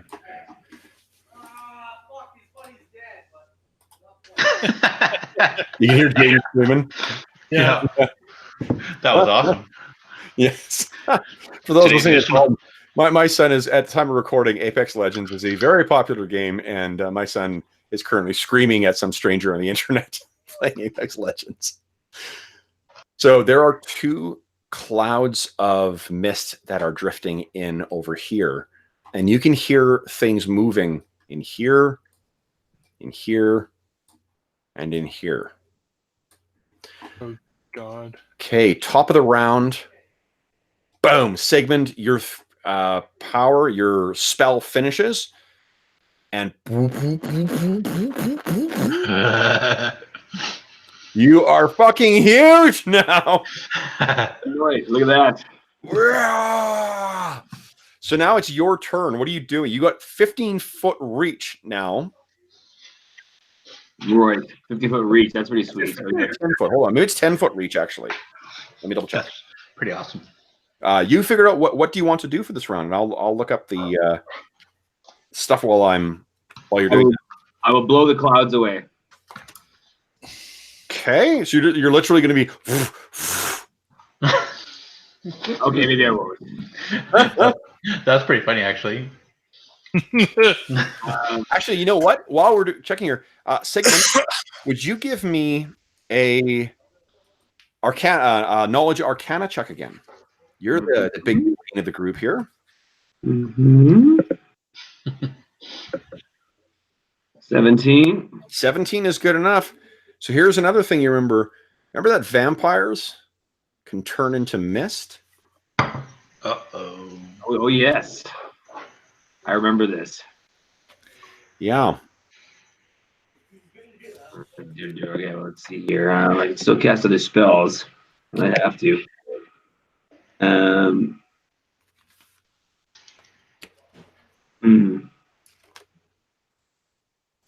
Okay, so what do you want to do? I am going to cast. My original plan was to wander over to Elspeth and fall on her. You rolled well enough. Want to know one other power that the vampires have? Wow. They are animated. Well, because they are animated by the basically hollow power of black mana, a hungry cold that yearns for the power of life, their very touch can drain your life force. And mechanically speaking, they can cause you to gain a negative level, which is basically the Pathfinder equivalent of level drain. Bad. Oh. This is Yeah. starting to work a bad spell. All right. Yeah, your reach is 15 feet. I just double checked. Okay. So you can reach anybody 3 squares out right now with the size that you are at. So what are you going to do? Well, I think I'm actually going to cast Energy Ray at Elspeth. Interesting. Okay. So your Energy Ray it's a touch attack, so it's against a lower AC. And you get +5 to hit her. And I think so that would have cast. Remember your what it is, mental focus that whatever you put into your ash wand. That's where you're drawing the power to fuel your energy ray. Okay. Okay. So I don't know how many points you put in each of your different implements, but that's where that one's going to come from. You can draw from another. You can draw from power from another implement or from your whatever you got in reserve. It just costs double whatever the cost of energy ray is. I think it's only 1. It's 1, yeah. Yeah. Okay. Cool. So it'd be 1. So +5 to hit. Go ahead and roll when ready. Let's see. Do energy ray? You actually filled out your energy ray in the character sheet. Unfortunately, you didn't actually fill it out. Okay. No, I didn't complete it. Unfortunately, sorry. So it'll be +5 to hit, and the damage will be 3d6. First off, what kind of energy are you making it? Boom. And I'm going to make it. Can I make it white mana? So white mana would be radiant power. Okay. I don't think you can. What you can make it is cold, acid, electricity, or fire. Fire is actually pretty effective against vampires. Good call. Let's go fire. Okay. So fucking great roll, Steve. Holy shit. Yeah, holy man. Lash out with this thing. And this giant crimson bolt flies out at her. Go ahead and roll 3d6. Boom. Nice, 10. So again, it seems to wash over her, like, and like as if it's waves or gouts of flame that pour around her. But it seems to be there's that mystic barrier that's being, kind of cracking and crackling and popping. I'm inventing words tonight, and it doesn't seem to get through to her. Okay, so that was your standard to use that ability. Anything else you want to do? You could do a move. You could do a swift action, and your swift action again could be to cast a spell, without using up an action. You could spend it to take another standard action, or you could just stay where you are. Let's see here. I do to this woman? I do anything. Sound burst. No. Levitate, blood biography. Dang. I'm going to say you're not going to do anything, and we'll just go on to the next actor. If you come up with something, then we'll just make sure we make use of that next round. Now, give me a sec here, guys. I need to shift something to the right layer here. Oh, yes. Oh, yes. All right. So first up is then Elspeth. All right. So Elspeth is not pleased by being surrounded by so many of you. And she's things are clearly going well in the realm of okay, you know what she's going to do? So she looks at you guys and is it a supernatural ability. I'm just going to see something here because if it, I want to know if she triggers attacks of opportunity from you guys. She will be doing this whether it does or not. I want to see whether you guys get a chance to get an attack on her. No, you do not. Okay. So she looks at you and kind of and dissolves into fog. So, oops, let me move. I'm just going to move her into the darkness for now, and I'll put a fog thing there. And then she actually begins drifting straight up. And then she's just about to, I'm going to put her in this square over here, but she's not quite there yet. She's just drifted up and she's about to drift back onto the side. And then the two fog things over here coalesce into the vampiric form of your former colleagues. Oh my goodness. And this is what appears. Let's see here. Where are they? Where are they? Where are they?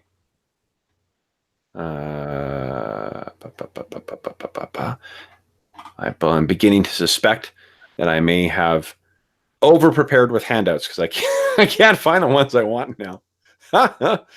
Anyway, this is what you guys can see on the thing. That's basically what they look like. They are hideous and terrifying fallen creatures or fallen members of the Cathar order. So they appear and then, excuse me, they have stained and soiled like tabards with the disfigured mark of Avacyn on them, and there is they have shields with the disfigured symbol on them as well. Like they've scratched and hacked at their shields to disfigure it, but they're still quite heavily armored. So the first one is going to take a swing at you there, Sigmund. Yeah. Swings his, what is it? His sword? Yeah, his long sword at you. Okay, now your AC is currently, I believe, -4 because of your size. Is that right? Yeah. Yes. Right. Yes. Oh, Emmy's barking at someone. -2 to your AC. Sorry. Okay, so 10. 10. 10 is your AC right now. Okay, so yes, this thing hits you. It swings its long sword, and you feel this thing bite into your oversized leg, and you take 11 points of damage. Just mark that right on your token. It'll update it on your character sheet. That is the right hit points. You guys can all see each other's bars, right? Yep. Yeah, I can't. Okay. This other guard then is moving in to flank, but because it is moving in, Sigmund, you're so big that you threaten 3 squares out. You see this tiny, like relatively speaking, tiny creature moving in towards you, and you can make an attack if you like. You have that. You've said that dagger is in your hand. Yes. So it'd be +3 to hit. Hold on. It would actually be because of your strength now, and because of your size. It's still +3. It nets out. You'll do a lot more damage if you hit, but go ahead and make your attack roll. All right, this is a regular. Here it comes. Well, wait, do I have a button for my device, or where's my? I'm sorry, guys. I didn't get a chance to fully fill out the character sheets for these. Sure. So sorry, am I just rolling a d20 then? Just a d20. Yep. Yeah. Here it comes. 15. 12 + 3 is 15. 15 is unfortunately not enough. You swing down your giant oversized dagger, which has scaled accordingly. So it's like something the size of like God, I mean, it's like a bad great sword that you swing down. His shield comes up, bam, and you scratch across it. He gets in and then swings that long sword to try and hit you. Oh, and I think he misses. Does an 11 hit you? I don't know. Does it? Your AC Is 10. No, your AC is, if you look, so you're going to look on your character sheet, the PDF. Yeah. Steve, your AC is actually an 18. Because you have the ability, one of your mythic abilities is you set up a mystic barrier around yourself that acts as armor. So actually give yourself back your hit points because the other hit wouldn't have hit you either. Even with the penalty, you've got this magical barrier. So he swings this longsword in at you and poof, there. What color is the sort of ward that's around you? Definitely sort of like an electric blue. Awesome. So it hits and there's sparks that fly. So you took no damage from either of these guys as they're battering away at you. I'll just add their tokens into the mix here. I'm going to have them on her turn. And all right. So that's the vampire guards. Ricard. Now you know these two guys' names. You recognize their faces. This is Killian and Ludwig. These are men that you served with and have, not only served mankind, but served in divine worship of Avacyn for years and years. These are now victims of Elspeth Falkenroth, transformed into these inhuman and damned souls. What are you doing? He will yell, "Killian, I shall save you from the abomination you have become," and he'll charge him. Nice. And make an attack. If you go one up, boom, you're flanking. Oh, I see. Yeah, okay. Yeah. Okay. So you go racing in, and so what's flanking do? Flanking gives you +2 to hit. Nice. All right, Yeah. Here we go. And are they? While you're making your roll, I'm gonna check and see if he's flat-footed as well. Well, I'm pretty sure I hit with a 24, but maybe not. Oh my God! Yeah, no, these guys definitely. And you did 21 points of damage. So, how does this guy die? I think that I just put my rapier. Not only do I know him well, I know his armor. I've trained against him many times, and I sort of put my rapier right through a chink in his armor and right through his vampiric heart. You've warned him so many times about watching his back. Yeah. And it seems that even though he's transitioned into undeath, he has not learned his lesson.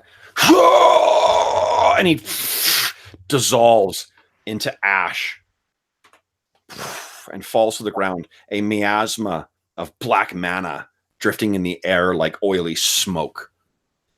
So that was your move. That was your standard. Anything else you do in this round? I don't think that I have a quick action to do this round. So no. Okay. Then next up is Magdalena. What are you doing? Well, my spiritual weapon moves on its own and has a move action. So I will move it to attack the mist. Okay. And because it attacks with force magic, yep. The weapon can attack creatures that are not incorporeal. Yeah. No, it can still hit her. That's fucking awesome. Yeah. So yeah, it just moves. It moves, and I'll hit her or swing again. Go ahead.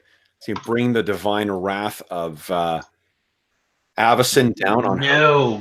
Oh, not quite good enough. Oh, if only I had a way to boost my roll. You can do that. You can use mythic power if you want. I summon the mythic power of my god. And it's not enough. If You try and draw on it, and unfortunately, it is not sufficient. So that's your spear. What about, or the spear of Avison? What about Magdalena? What's she doing? I don't want her to get away. I can't scramble over the wood, I don't think. But what you could do is, so here's the way it works: is you can, I think you can make a climb check, climb at half your speed. So basically, even 10 feet up. You could get about halfway up the wall if you want. Well, the spear has a range that's far better than I could. It has a range of 100 feet plus 10 feet per level, so 150 feet. So as long as I can keep her in sight, I can have that spear keep attacking her. Oh, I see. Not the one in your hand. You mean the magic spear? No. So I'm going to summon my horse so I can move quickly. Nice. Okay. So I think is your summoning your horse, is that a full round action or one action? I am looking for it right now. Okay, so I'll let you look that up and we'll decide whether it's and I love that idea of you chasing her around on your fucking ghost horse. That is so yes. Cool. Okay. So that is the end of turn, which means I've got one more trick up my sleeve. Because that is largely what I spent time preparing instead of working today. Yeah, no. I wish. Oh, I wish. Instead of actually filling out your character sheets was stuffing stuff up my sleeves. So I mentioned that you guys heard sounds in those other buildings, right? Are you curious what those sounds were? Yes.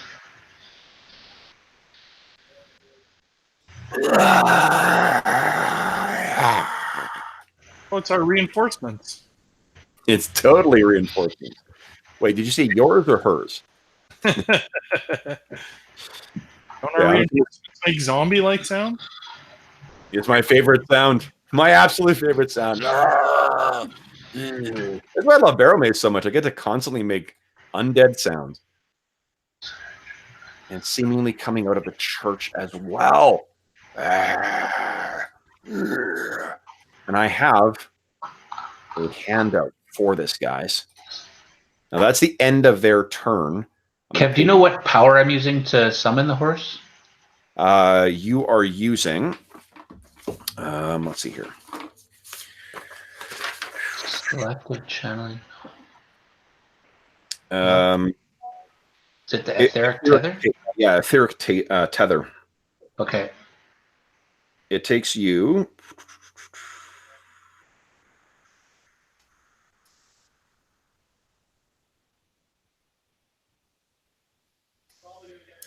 it's limited when it's fully manifested. That sounds like it's bringing the horse to the real plane, not. Yeah, but isn't that what you're doing? Yeah, so it's on the ethereal plane right now. You need a full round action that provokes attacks of opportunity. Is that right? Oh, no, that's when it's more than 50 feet away. Okay,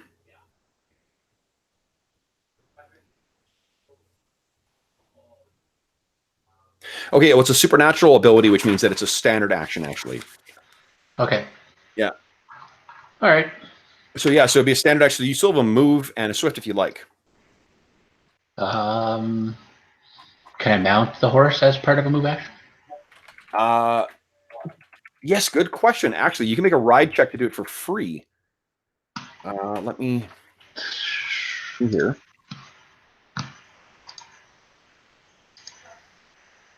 Now, your ride check is actually 6 higher than whatever you rolled. Because you're a cavalier, you don't take that -6 penalty. Okay, so 17. 17. Okay, that's absolutely good enough. All right, so here is, man, you're king of tokens tonight. This is awesome. So what happened? The way that I picture this coming out is that there's like a spilling of like mist on the ground, and then you see this like horse sort of leaps out of the earth and lands down, and then you leap up, boom, and you are on Mist.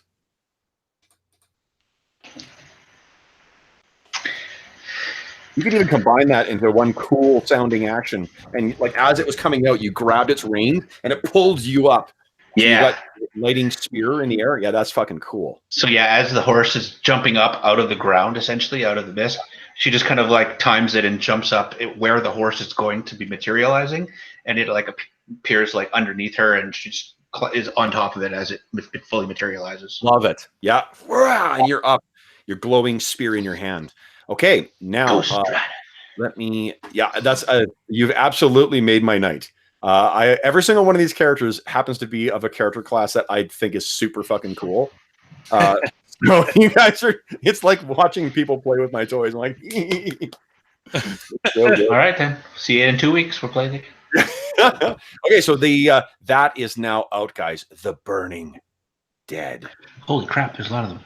Yes, there is. Okay, but they have gone. That was their action to stagger out. And I know you're saying, but Kev, why is there no goddamn handout for this? Well, you know what, guys? Yes, there is. Awesome. These are the townsfolk. These are the townsfolk. These are the folk of Herron, Kirk. Yes. Top of the round, Sigmund. You can see there's this swarms of these little things coming out, and there is that single vampiric member of the Cathar Order at your feet. What are you doing?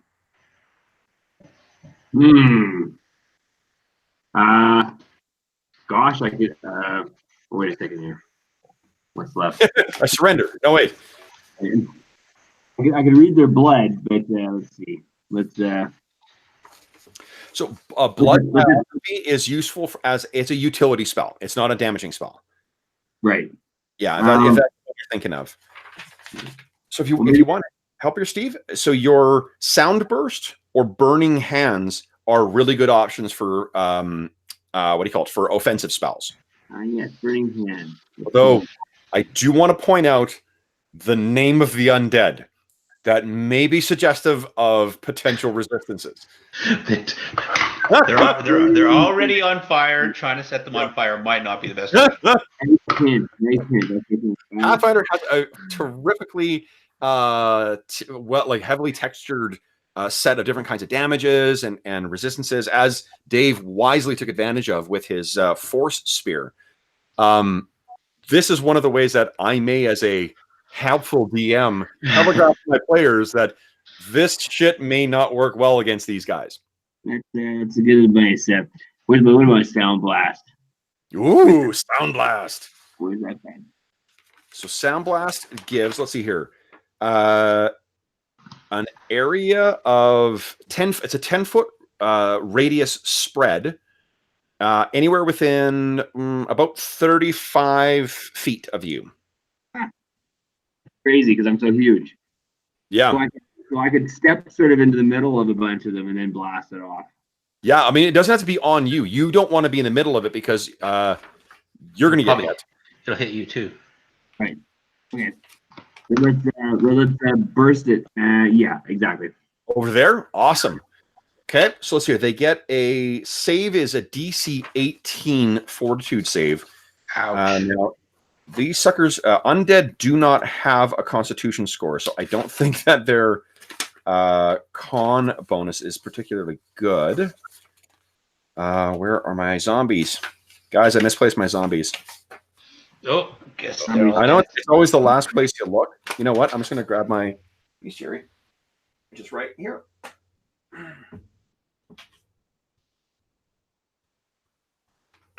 Is that it? No. Where is it? Of course.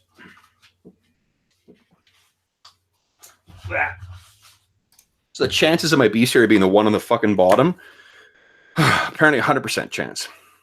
Okay. Typical. Yeah. So where are we here? Zombie. Okay, so zombies have +0. So I need to roll a nat 18 in order to take less damage. You could hit that entire group that's up there. Actually, it's you're doing a fortitude save in order to avoid being stunned. You take 1d8 automatically. Oh, so they're undead, so they are immune to stun. So they're not going to get stunned, but just go ahead and roll damage, though. All right. 8. Is it only 1d8, or is it a 1d8 plus a modifier? Because 1d8, that's all it says. Is it mythic? Can you cast it with as a mythic spell? Hey, Steve, how much did you put in? How many mental power did you put into your ash wand? Should we divide it up evenly? Why not? I probably use my wand a lot, right? So let's say, I have 11 mental power. You have 11 to spread around, yeah. Okay, then I will put 6 into my wand. 6 in your wand? Yeah. Okay. So then that means you actually do, because of your intense focus ability, you do 1 additional point of damage of the same type to each creature for every 2 points of mental focus to a max of 3. So you do 1d8 plus 3 damage to each of these things, thanks to your intense focus. Nice. All right, 1d8. Let's see. Plus 3, rolling 6. 6 points of damage. How much? How many hit points do these guys have? Okay, so this wave rocks all of them, and you can see it basically blasts them half apart.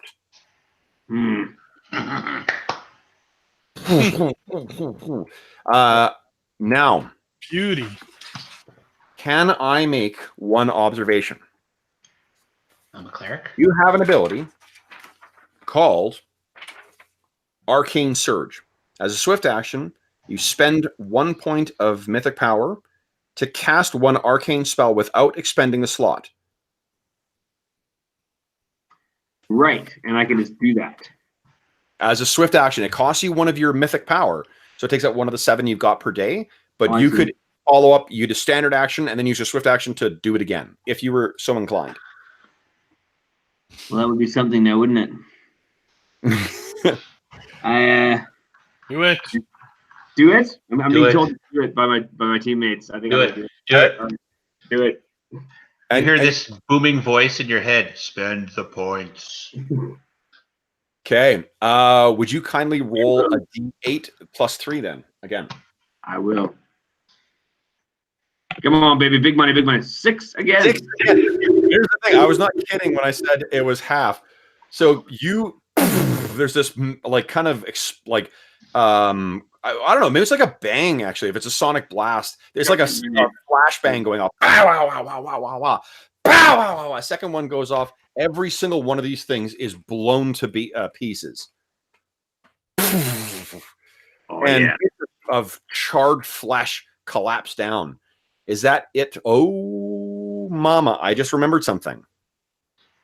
You cast a spell while someone was in melee contact with you, which means it would draw an attack of opportunity. But you being the canny player that you are, you told me, I think, now correct me if I'm wrong here, Steve. Didn't he say he was going to take a 5-foot step to the right or something? I thought you said you were going to make a concentration check to cast this carefully. So you did not draw an attack of opportunity. Ooh. Now, I know we had a bad connection tonight, so I may not have picked that up, but I think that's what you told me, right? That's right. I noticed it's been a bit choppy tonight, yeah. I know. It's crazy. So here's what you need to roll, Steve, is it is concentration, I believe, is just your it's just your level. But let me just double check that quickly, because if it is that concentration? Components? No. Casting. Duration. Sorry for looking up, guys. I know if I look it up once, I won't have to do it again.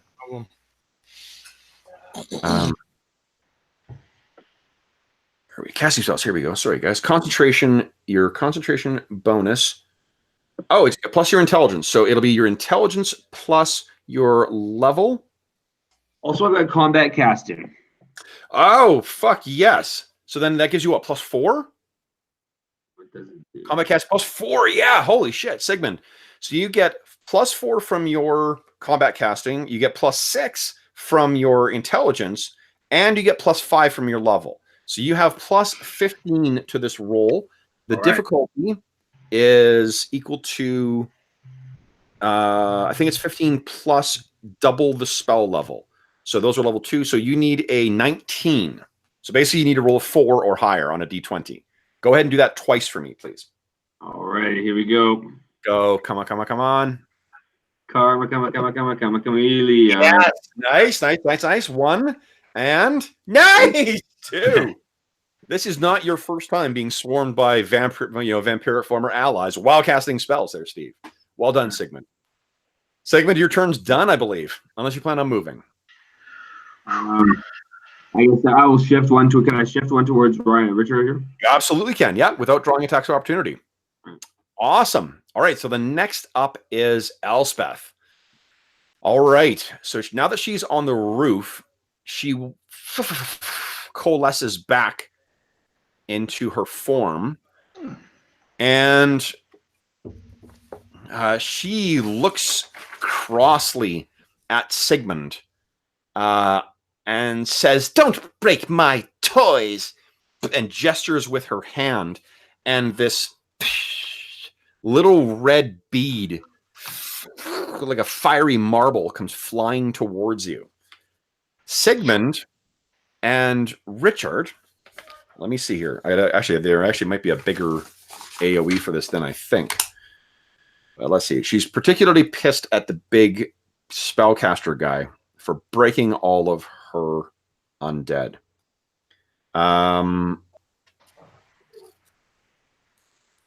Where is it here? Fire surrender? No. Sorry, guys. I did have all of her spell book prepared and ready to print, and then I forgot to fucking print it. So my apologies. Oh my god, 20-foot spread. Well, you know what? She's not going to hit her own thing. So yeah, I think it's just Rickert and Sigmund. Would you guys both give me a reflex save, please? Absolutely. Mm-hmm. Any modifiers?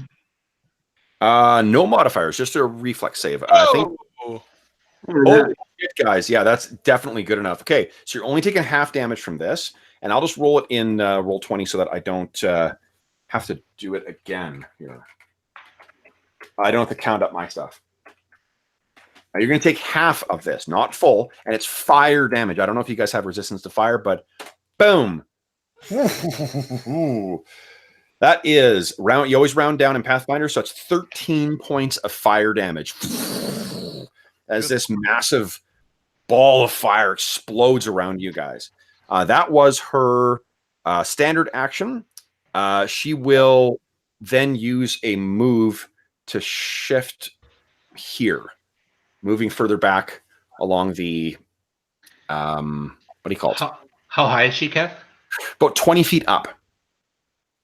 Okay. Oh, sorry. I just looked at climb too. I was wrong. You can automatically climb at a quarter speed, and you can make a climb check to accelerate that up to half your speed.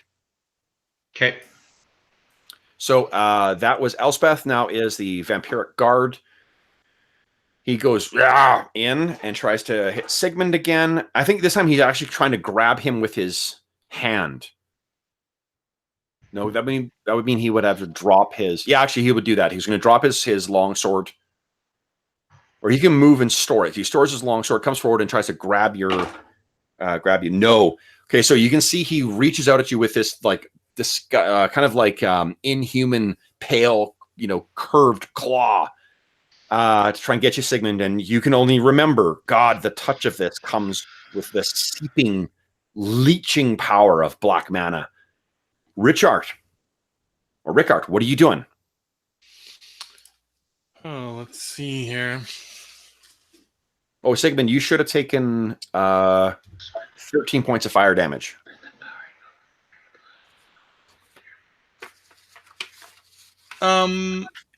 Can I move through or around Sigmund's square, or how does that work? You can move through allies. Yeah. Okay, I'll charge this other ghoul. Oh, there's no matter where I go, I will be fighting the burning dead next turn, but that's okay. Okay. And I say I will set you free as well, my friend. Nice. Go ahead and make your attack roll. Come on, big money.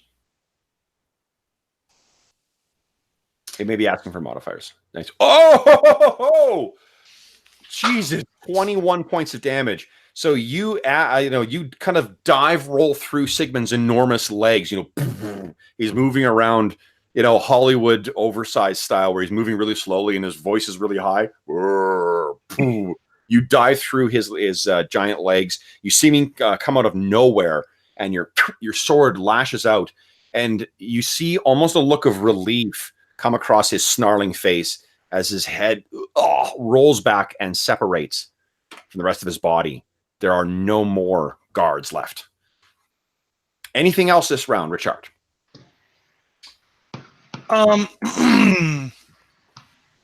don't think so. There's not an action I can take to take a defensive stance or anything.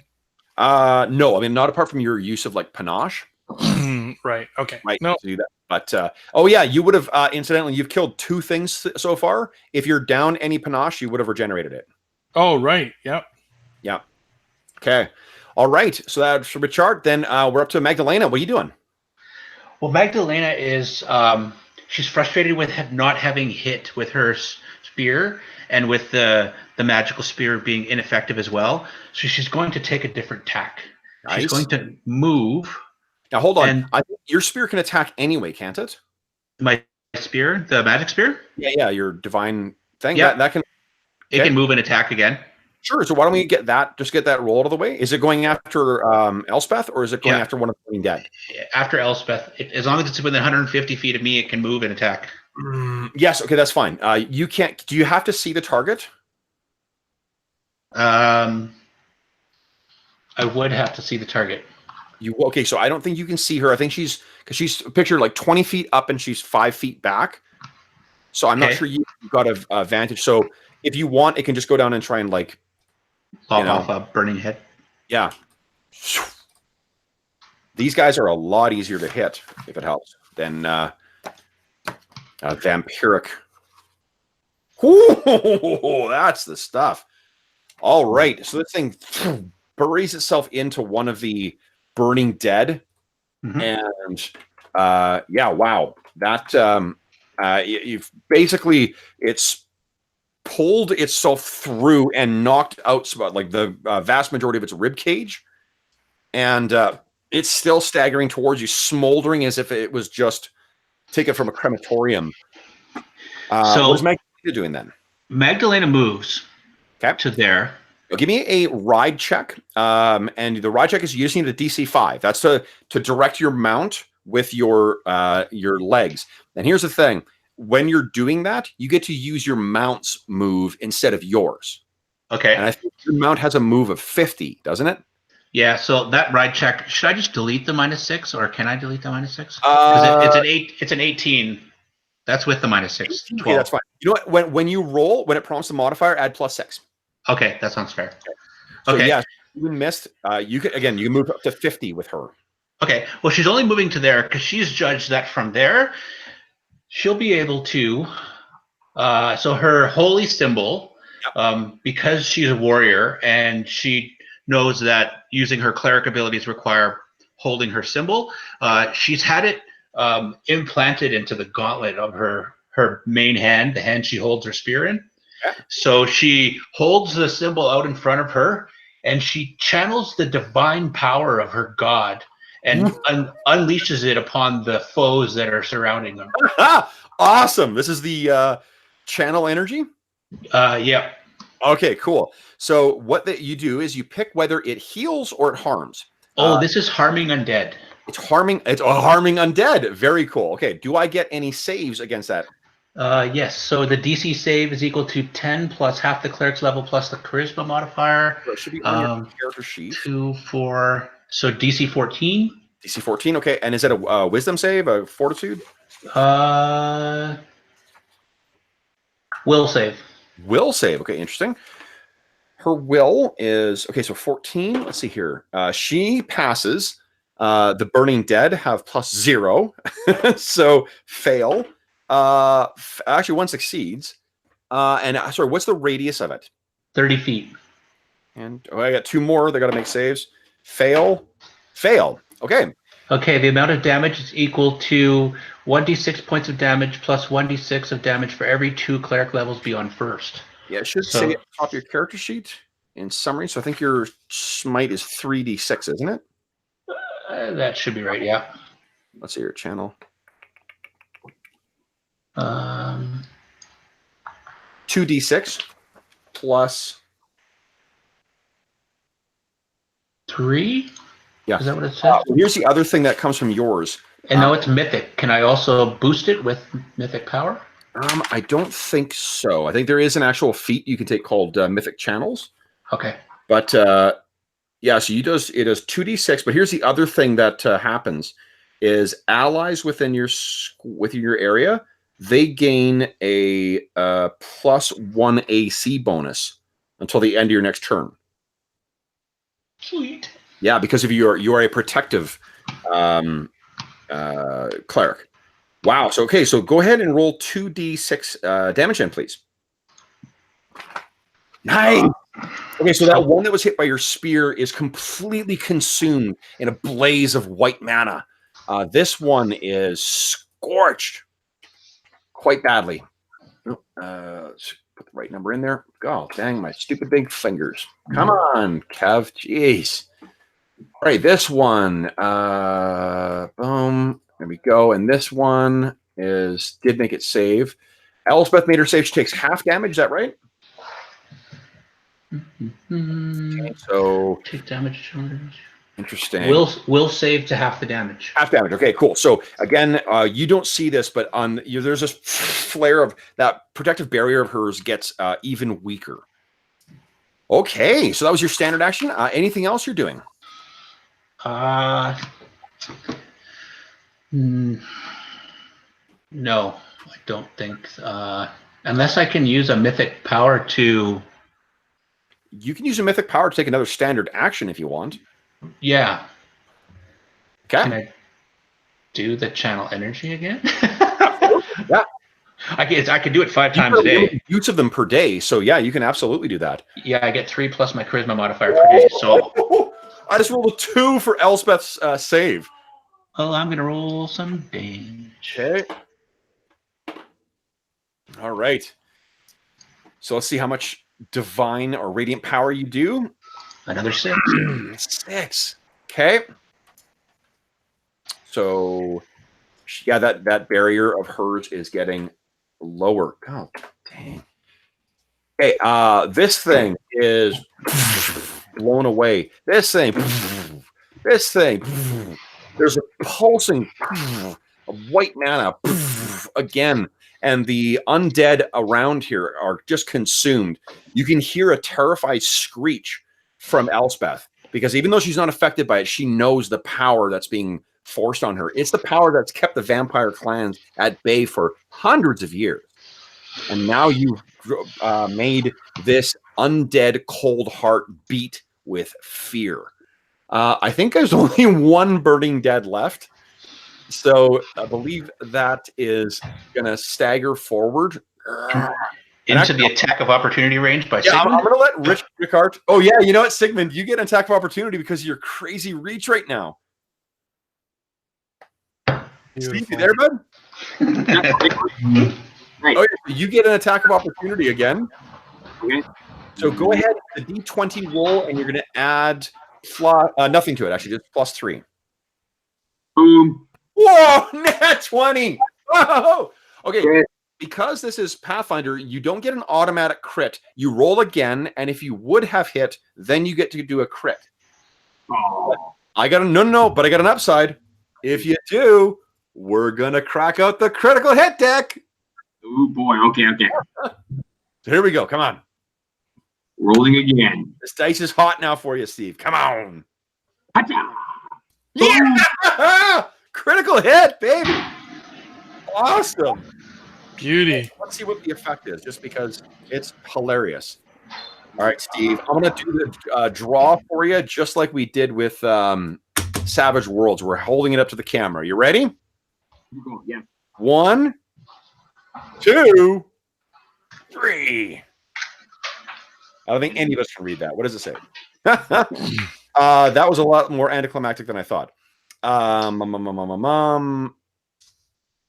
So this is a slashing thing, I think. Oh, it's piercing, right? Ooh. Yeah. Actually, I like the slashing one better because it fits more. I think you're probably going to kill this thing. So go ahead and roll. It's actually 1d8 plus, I think, plus 2 damage. Okay, so it's 8 points of damage, and what I roll is missing digits. Target loses 1d3 fingers and takes 1 con and 1 strength drain. Give me a reroll. A reroll? 1d3, please. 1d3. Okay. Yep. I'll give you a d6 then. Boom. So we'll call it. I guess it's a 2 or 2. Yeah, because so what happens, Rickard? This thing starts staggering towards you, and as soon as it takes a step, you see someone reach over you and slash down with this dagger that is, again, now the size of a greatsword, and it severs one of the hands and cuts off completely. I guess it cuts all the fingers off of this thing, and it kind of like. Amazing. But what it's going to do is actually, it was always intending on going towards Sigmund anyway. So, Rickard, you get to make an attack of opportunity as well, because this thing is going towards the more obvious target. Beauty. Let's see what we can do. Here it comes. Oh! Another crit! Oh my god! Crit confirmed. Look at that. Holy wow! Okay, so, with your undead killing sword. Guys, I literally was like, we're not going to roll another crit. I can put the deck away. So I just put the stupid thing away. That's funny. Hold on. So let's see what you get here, Jeffrey. That was a slashing 1, brow to chin. So double damage and 1 con and charisma damage. -2 penalty on perception checks and range attacks until healed. So you've got... I think with how much damage did you roll? Oh god, it was 25. Wait, what? 25 piercing.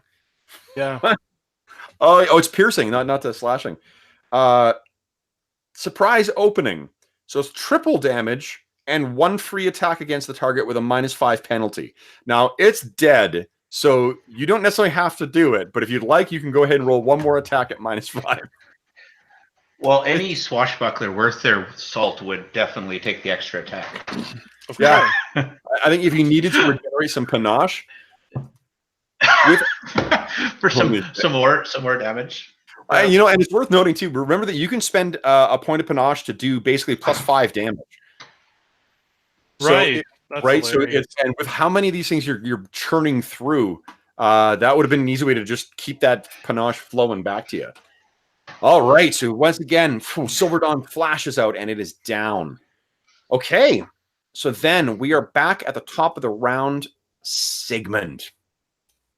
All right. Kill the vampire. Don't let her get away. So you're certainly tall enough right now. You can see clearly where she is. There is... it looks like she is probably going to be working some kind of magic again. What would you like to do? Do we think, should I try to blast her with my energy ray again? Let's see here. Yeah. Do it. Don't let her get away. Let's not do that. All right. Amazing action surge. So energy ray is just it's 1 +5, and it's a touch attack. No, Like, actually, it's a it's a +3 because of your size. okay. So +3 touch attack. Cool. Let's do it. Here it comes. And energy ray. so 1d20 +3. Here it comes. Big money. 20 plus 3.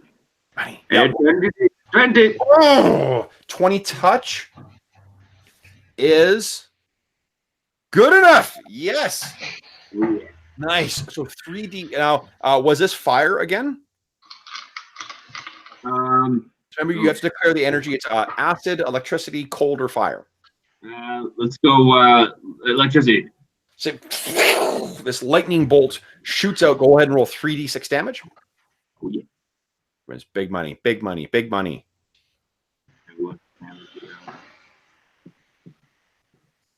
Oh, that'll be good. All right.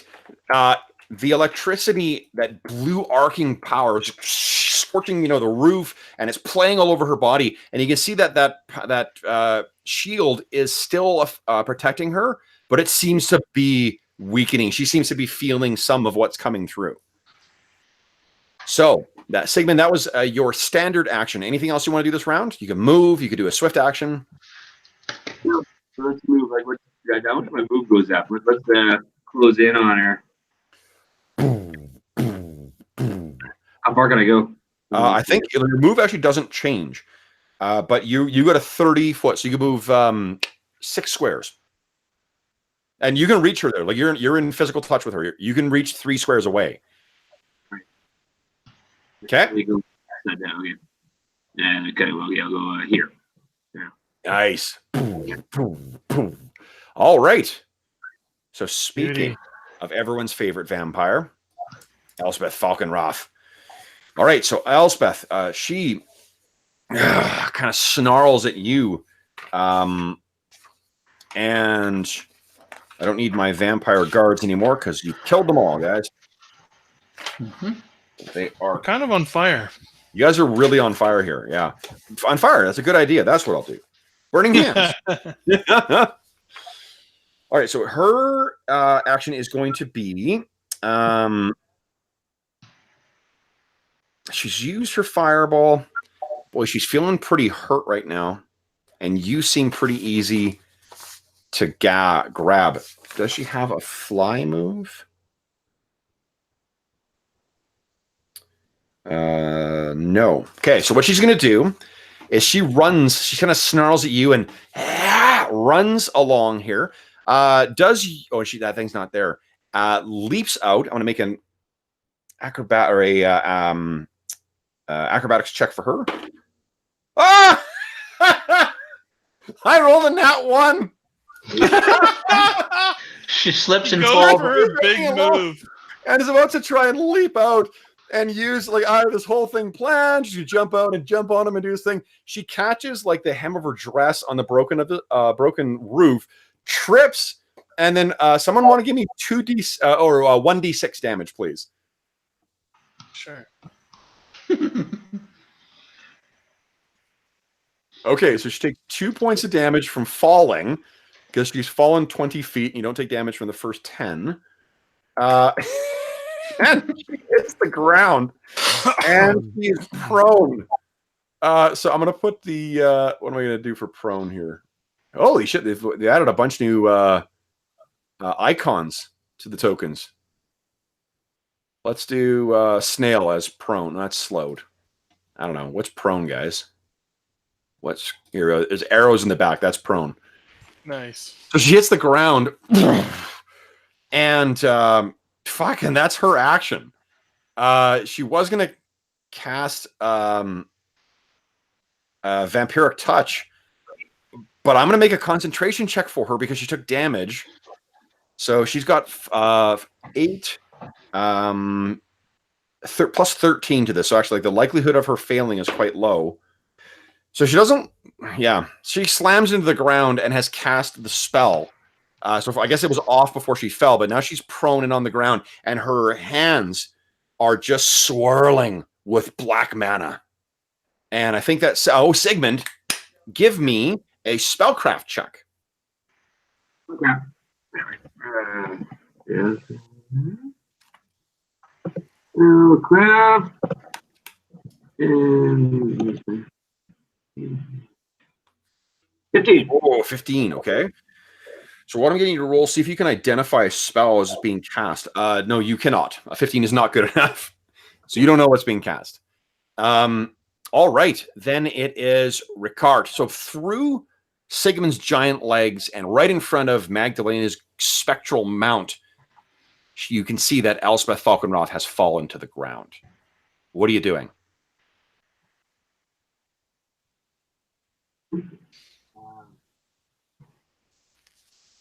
Oh, Jeff, you there? Yeah, Okay. I'm just I'm pretty far away. I think I'll charge. Nice. Like charge, like getting a +1 to hit, or Well, she's prone, right? yeah. Yeah, like I'm gonna try and Awesome. full charge her. And this is something that I do particularly like about Pathfinder is standing up from prone does attract an attack of opportunity. Nice. Yeah. So you go charging in because she is. Where's my fucking DM screen? One sec here. See what the penalty is. Yeah, sorry, I should have grabbed this earlier instead of continually. You know what? I get +1 for charging. I think it's actually +2. I think charging is +2 to hit and -1 to your AC. Right. It's either +1 or +2. I'll quickly check that as well. Charge is 198. That's where all the modifiers should be. Sorry, guys. I really should have set up the DM screen as well. Attacking a charge. You take +2 to hit, -2 to AC. So that's the way that works. That's cool. And then because she is prone, I can't remember if it's +2 to hit or +4. Prone, -4 to AC versus melee. So she's a lot easier to hit right now. And she's been quite fucking tricky, right? Okay, so Ricard, you got +2 to hit from your charge. Go ahead and make your attack roll. So +2. Ooh. Oh. Okay, so now you have that legendary power in Silver Dawn as well that you could draw on. So that lets me add a D6 to this? Does that include your +2 to from the charge? Believe it did, Oh, actually. shit. Okay. Yeah, try. You know what? That's a roll of a 3. Oh my god. Okay, so Oh my god. not quite good enough. So but you could, in theory, spend a mythic point to take another standard action if you want.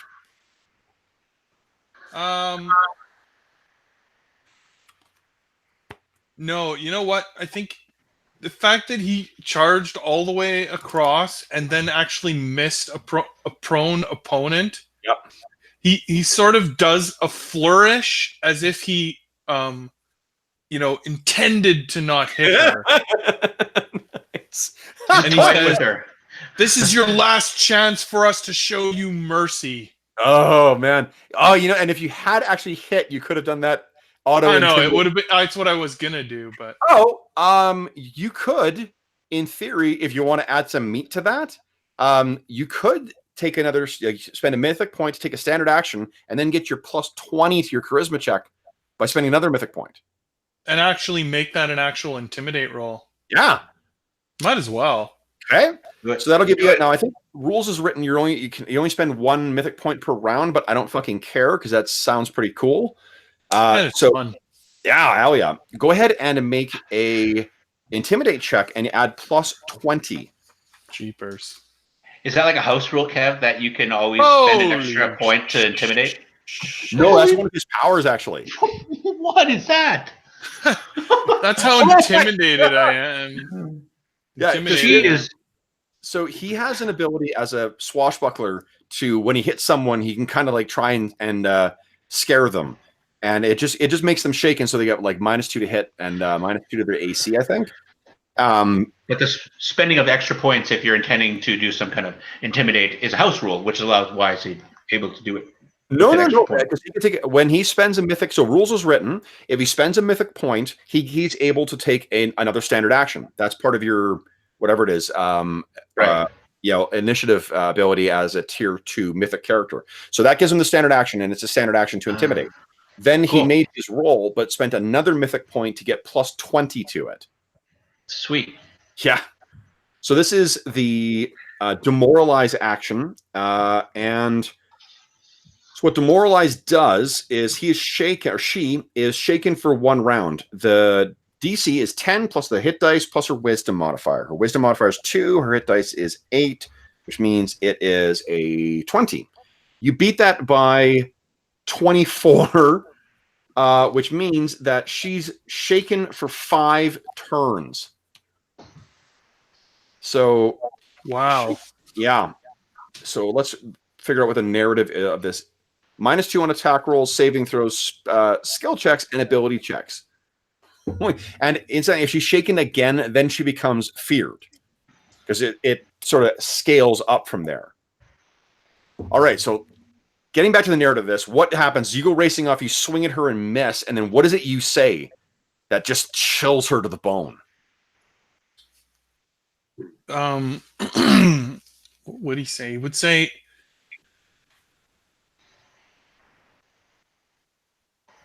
not only will we destroy you, we will spread your ashes and smear your name all across Innistrad. She kind of looks up at you. She knows that you're not saying it as a threat. You say it as if this is happening. This is what your future holds.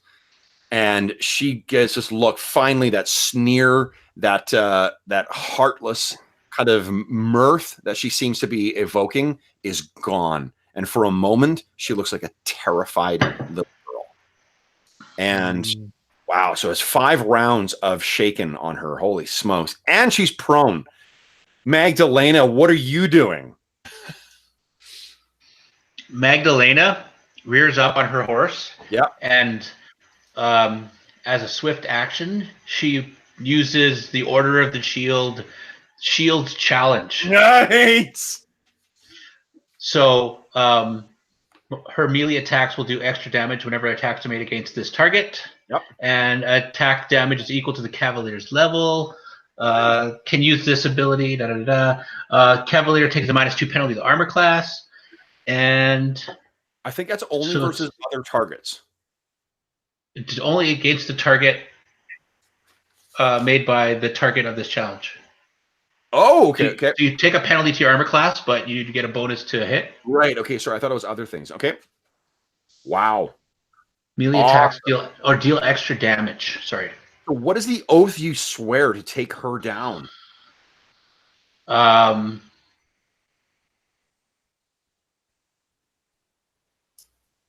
By the strength of Avacyn and my right hand, I will smite you here until you are dust. Nice. All right. So you now got +2 to damage against her. You also have +1 to hit because you are you're mounted. Correct.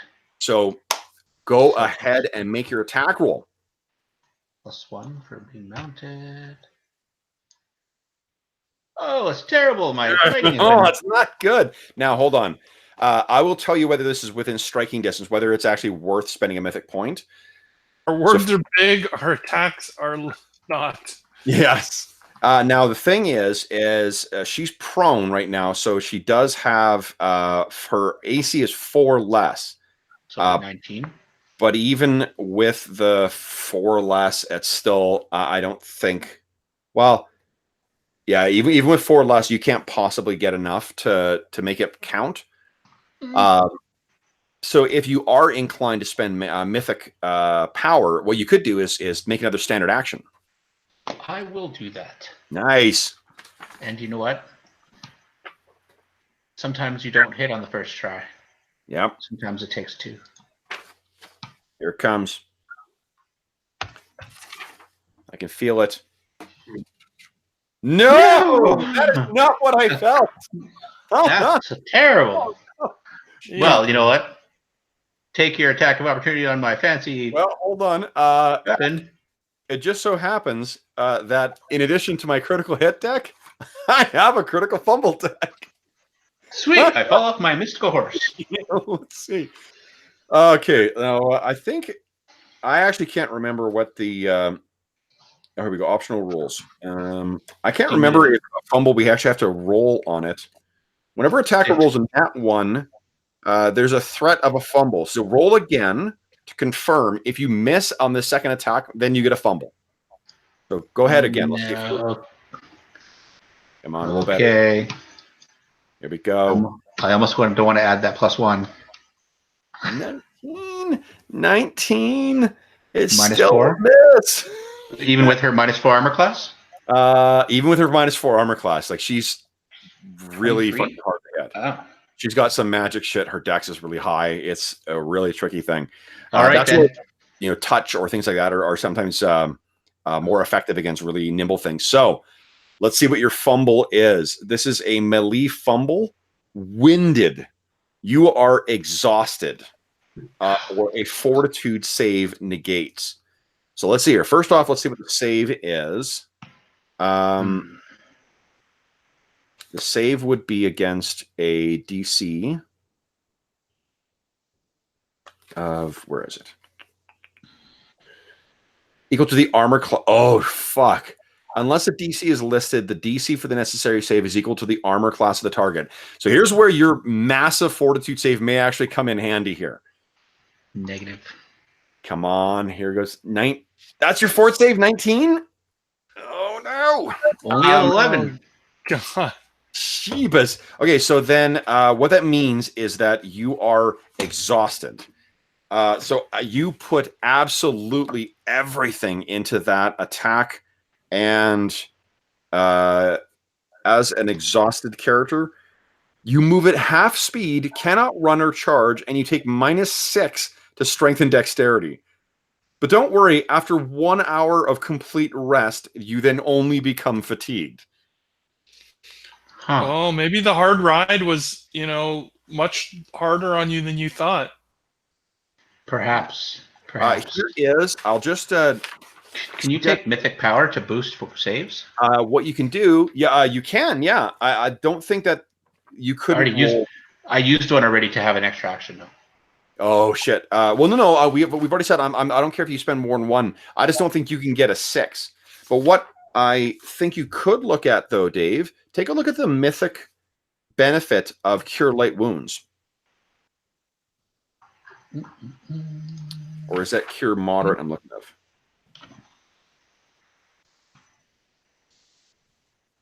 1 point per ability damage. Oh, it's not ability damage. Shit, I thought that it restored, like it removed a condition, but I don't think it does. Okay, so wow, yeah, you've just been, you rode so hard, not realizing, probably because you've got that Geist mount. I agree with Jeff. Like you probably didn't, like you were riding it harder than what the living mounts were, so you didn't realize just how exhausting it was on you. Mm-hmm. All right. So then we are at the top of the round. Sigmund, what are you doing? No, I still have 2 rounds of my weapon. My go ahead. Yeah, spiritual weapon. Yeah, so it can move through friendly squares. Yep. And then it doesn't get an attack of opportunity? She could get an attack of opportunity on it, but I'm going to say what she gets. Oh, she's prone, and it's a tiny weapon. Yeah, and she's also shaken. She gets -2 to her hit. I don't think that's good enough to hit. So go ahead and make your attack roll. Here we go. Oh, 19. Okay, so 19 is... that's not with a flanking bonus, though. No, because that's +2, so that means that's 21. This is where mythic power actually might make a difference. Do you want to spend 1 to get a D6 to it? Yes! Hit! So that's 9 points of damage. Her shield shatters. She looks around even more panicked. Her magical protections are gone. Oh, okay. Now, Elspeth's turn. Oh no, it's Sigmund's turn. Sigmund, what are you doing? Sigmund is going to smash. Okay. So you've got a bonus of +3 to hit with your giant dagger. Yeah. Go ahead. Here it comes. +3. So no, that's you swing at her, and even though she's prone, you miss, and you can kind of picture that like that giant thing shatters, and pulls out some of the burned boards that make up the side of that building. Okay, that was your standard. Any other actions this round? What can I do? I cast a spell as a quick action. If you spend them, you can. Yeah. And I get 7 mythic points a day. Is that right? That's right. Yep. Oh, let's blast her with an energy bolt. Assume that we're only playing one day. Now, yeah, exactly. If you are doing that, why don't you go ahead? So you can either risk an attack of opportunity, or you can make a defensive concentration check. Defensive concentration check. Wait. Hold on. Let me just double check that. If it is a supernatural ability, no, it's spell-like. Yeah. So you would need to make a concentration check if you don't want to get hit. You can assume that it is a 17. So basically, you would have to roll 3 or higher to avoid it. 9. Nice. Okay, so no problem. All right, so then go ahead and make your attack roll. It's a touch AC, and she's prone. You get +3 to hit. All right. Man, her touch AC is terrible right now. Good stuff. Rock and roll. 20. Oh, not 20! Oh my God, Steve, that's 2 in a row. Okay, so roll again. Confirm that critical, and let's see what the next crit is. Holy shit! Oh. No critical. Still, so this is an optional rule from the Glass Cannon podcast. I'll just say max damage. Okay. So if you get a nat 20 but you don't crit, you'll just do max damage instead. Right. I like that. So that's 18 points. What kind of damage? Just lightning again, or is this? Definitely lightning again. Last one worked pretty well. Yeah. Wow! Oh my God! So this, you hear her screaming in pain. Because you're just, this is not something she's hitting and some shield is protecting her. Her dress is being scorched and burned away. You can smell the decayed and pallid flesh cooking and popping as it blisters up and pops. That's way too much. There we go. And yeah, she is pretty fucking badly hurt. She's screaming in pain. Oh my gosh. To a woman, Sigmund, my goodness. All right. Not much of a one. Elspeth's turn. All right. She did not like that and is quite fucking terrified of dying right now. So she once again turns into a mist. Yeah, she turns into a mist. Also knowing that she will get attacks of opportunity as soon as you hit her. And then she will, let's see here. What's she going to do? Oh, it's spiritual weapon. So, because I don't know whether any of you guys can actually affect her right now. Okay, so I think all of you get an attack of opportunity on her because she's going to move. Oh, I'm moving the wrong thing. I'm going to move Mist to the back. Boom. And she's going to drift through the slats in the building, take advantage of her gaseous form. But this means Spear, Rickard, Magdalena, and Sigmund all get attacks of opportunity on her. Don't think it matters. So, yeah, how do we know if it matters? Well, what do you mean if it matters? Oh, like it's before she turns to mist? Yeah, no. She turns into mist, and then she's going. So you're not. Yeah, your question is whether she is going to take any damage from the attacks. Oh, I guess we just roll them, and that's. Yeah, and I'll tell you what happens. Because if excuse me, if you're curious, what happens mathematically? I believe she's got damage reduction of 10 and magic. And then they're also, and that's it. They're immune to poison, sneak attacks, critical hits, but otherwise it's only DR 10 magic, so you still can hit them. Wow. Oh, okay. Yeah, so Rickard, that hits. Holy shit. Okay, where's her? Yeah, Rickard. Rickard. Yep. Your blade flashes out and through the mist, you hear a scream. And this, basically she half forms, moving through the slats, and then shudders, and her body transforms into black ash and falls apart. Beautiful. And what is left behind is the censer of tears. Now, Sigmund, you can dismiss that at any time, or you want to stay huge. Let's just stay huge for a little while. Why not? Okay. You only stays for 5 minutes or whatever. Okay, cool. So this has only been about maybe like 7 rounds or so.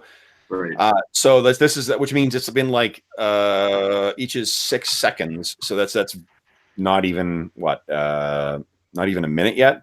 30 to 43 seconds. Okay. So what you see now that the she has fallen, so there is some stuff that remains behind on her body as well. But you guys were heading into that burned church. Now, you've seen what her magic could do, right? You've seen what the fireball could do. There's no way that the fireball could have done the damage that was inflicted on Herron Kirk. Mm. Mhm. What are you guys going to do? I guess trying to figure out either how she did it or who helped her. I'm gonna dismiss my horse, and you guys look hurt. Yep, I am hurt. I'm going to heal you. Nice. So what are you going to do? Well, Magdalena is pretty exhausted too. Yeah. I'm going to cast Cure Wounds. Judging by them, I will use Mythic Point and cast this as a Mythic spell. Okay. Cure 2d8 points damage plus 2 per caster level. Okay, so you're doing that twice, or cure light? Well, what you can do is, if you've got channels left, you can just channel your healing power out, and that affects everyone within the 30 feet. Oh, I can do that as well. Yeah. Yeah. Okay, I'll go back. Maybe I'll look at the channeling then. It's what did you say? It was 2d6 plus 1, wasn't it? 1d6 points of damage plus 1d6 of damage for every 2 levels. So yeah, 2d6.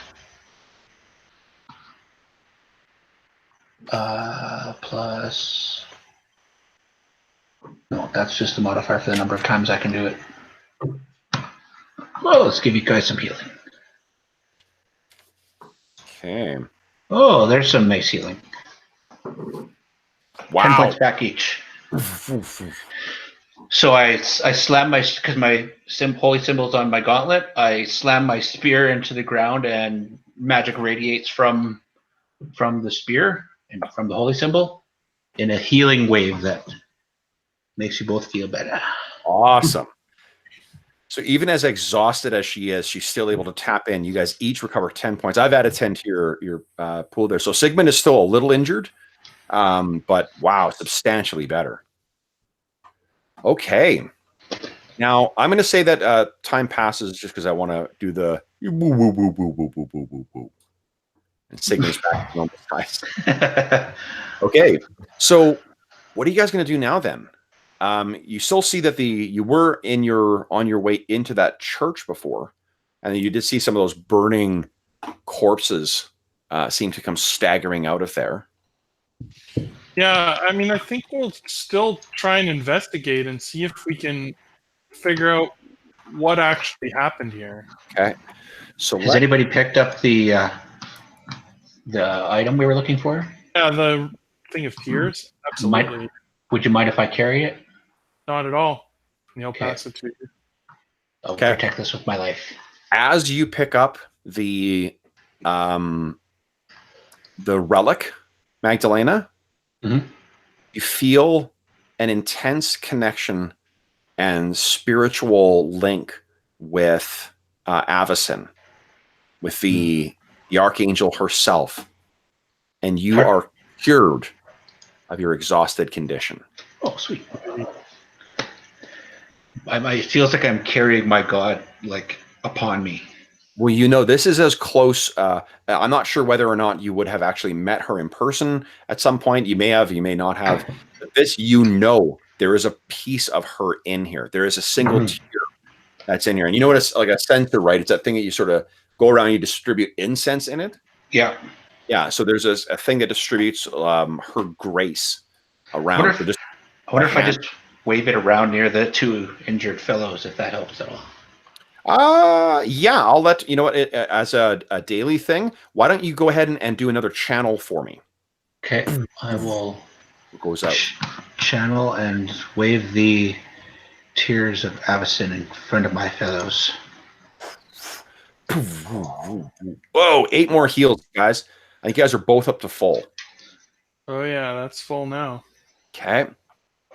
Okay, I only have one of those left. No, that wouldn't cost you anything. That's just the artifact.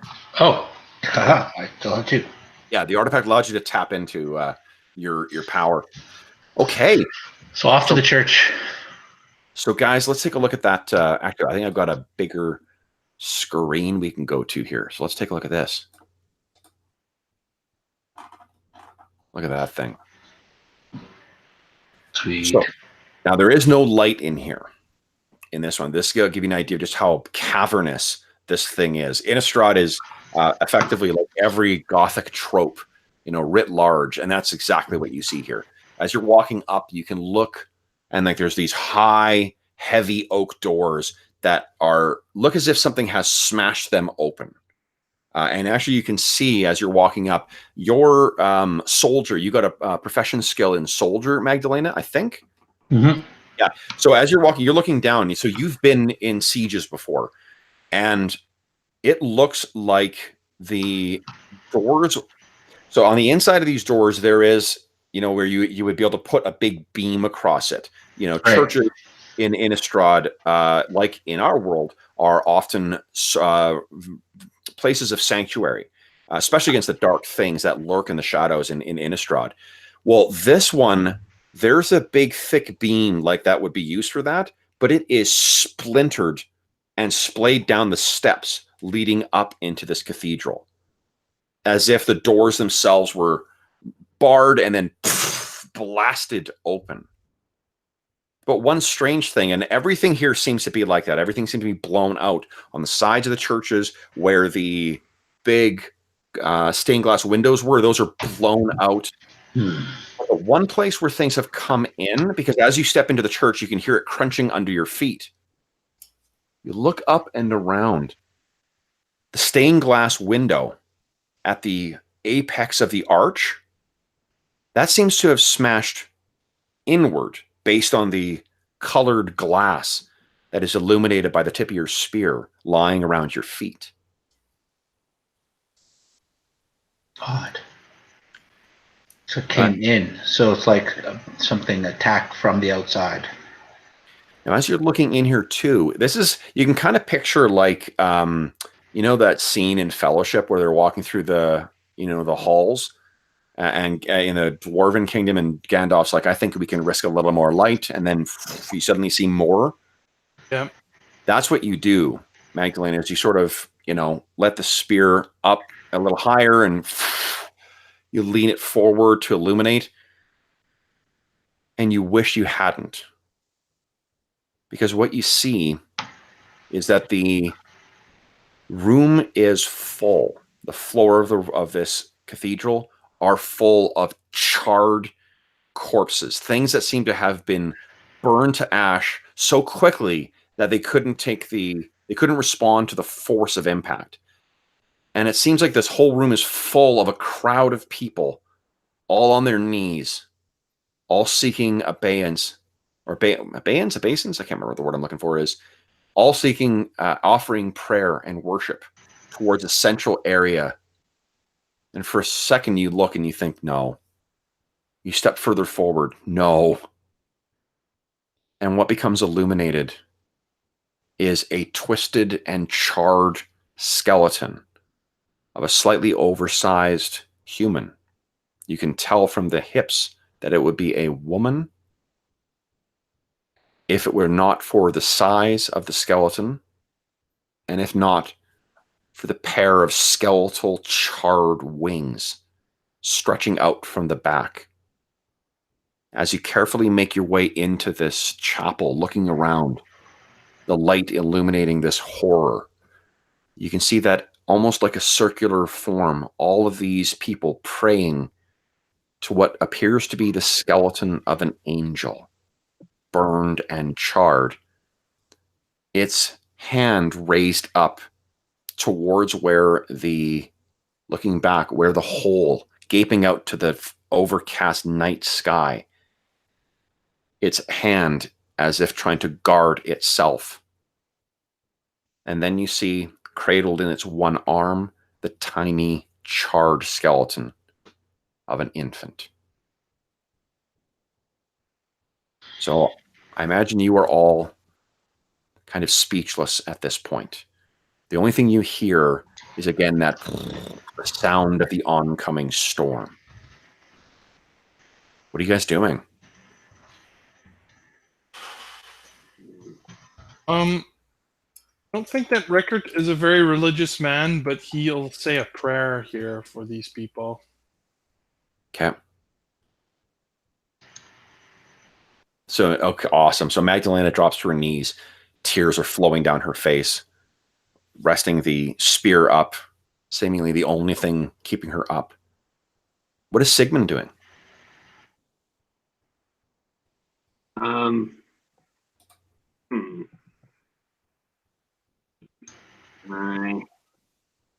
Well, I could maybe I'll cast that spell, like read blood. Blood biography? Yeah, blood biography. Okay. So blood biography, it's a really, really interesting spell. Brent's actually the one who tweaked me to it, and once I read it, I'm like, oh, this is one of the coolest story related spells.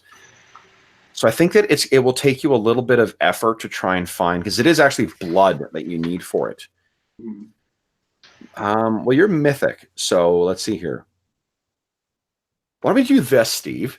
Why don't you give me a perception check, please? This is you kind of scouring this place, trying to find the blood. You know that you got a spell that could be accessed with this. So give me a perception. This is you starting to look around.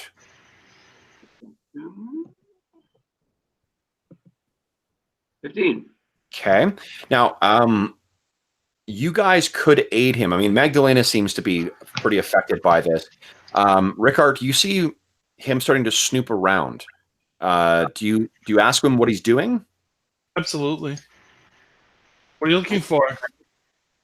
I'm looking for some blood. I can use it to scry and divine information. Okay. So then what mechanically you could do, Rickard, is you could make a perception check against DC 10. That would give him a +2. That's what aid another is. Okay. So what do I roll? Just roll perception against a DC 10. Nice. Very close. You're looking around, and I think Sigmund, like, you actually probably would have missed this. But you're near the back there, and there is something that looks like it was overturned. It's some kind of maybe a candelabra kind of thing, like an ornate kind of candle holding thing, and it was knocked over. And when the thing that it was holding the table that it was on, it basically seemed to blunt whatever blast scorched this entire cathedral. And you see that whoever knocked it over, they managed to catch themselves on it. So there's a bit of blood on it. So Rickard, kind of, you see this and you're like, hey, and he makes his way over, and you still have the dagger of changes in your hand, and it glowing over. You look down and you kind of nod approvingly at him, Sigmund, like, yes, that'll work. Now, blood biography actually is in your spell list on your character sheet in Roll20. Why don't you click on that so we can see what it does? I think it's an interesting enough spell to for us all to take a look at. All right. Boom. Okay. So what you do is, as long as you've got the one creature's blood or a blood stain, you learn the answers to a specific set of questions about a creature, so long as you have access to at least one drop of its blood. You can cast this on the blood of the living or the dead, but living or undead creatures are entitled to a saving throw to resist the spell. This is not blood of someone who's alive and not someone who is undead, so no saving throw. You can cast it on dried or fresh blood. Once you cast it, this is what I love. Once you cast the spell, the answers to the following 4 questions appear on any flat surface you designate: a wall, a piece of paper, and so on. These answers always appear in a language you can read, even if the creature cannot speak that language.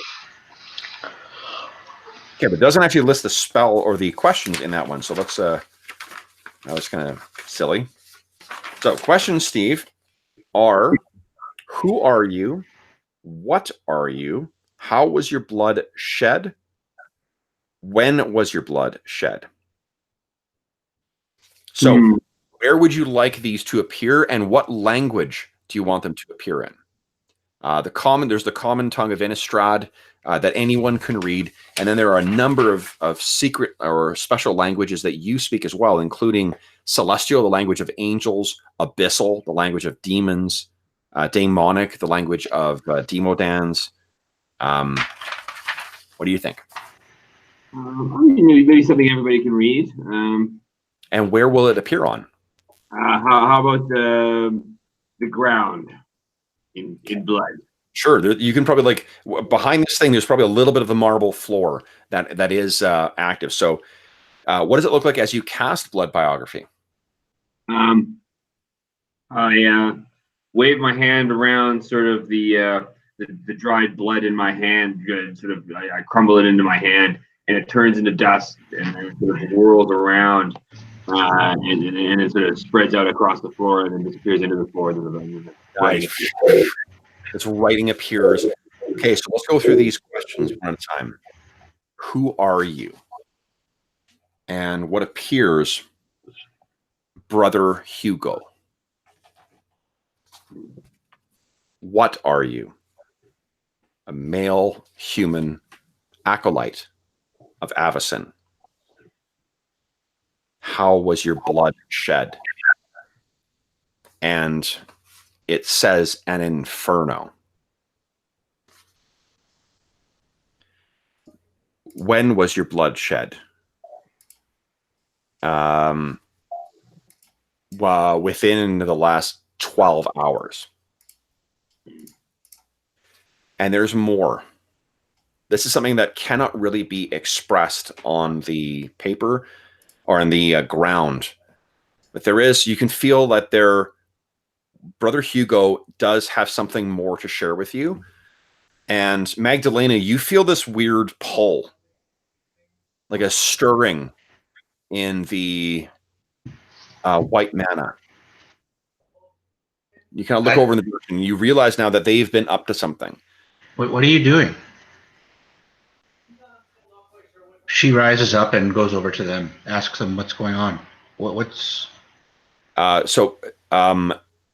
Hugh or Sigmund, it feels something is like there's a buzzing in your head. Something is trying to get at you. Something in my head. Something is trying to get at me. My goodness. I can cast spells. deal with that. So you stagger back. You can hear there's a swirling and a whispering that's coming, and it's triggered by your blood biography. And I can feel this white magic swirling. Yeah, and you can look over in the darkness, and you can see something is moving over there, and then you see it suddenly just like impossibly comes out of this small area, and this thing comes billowing out,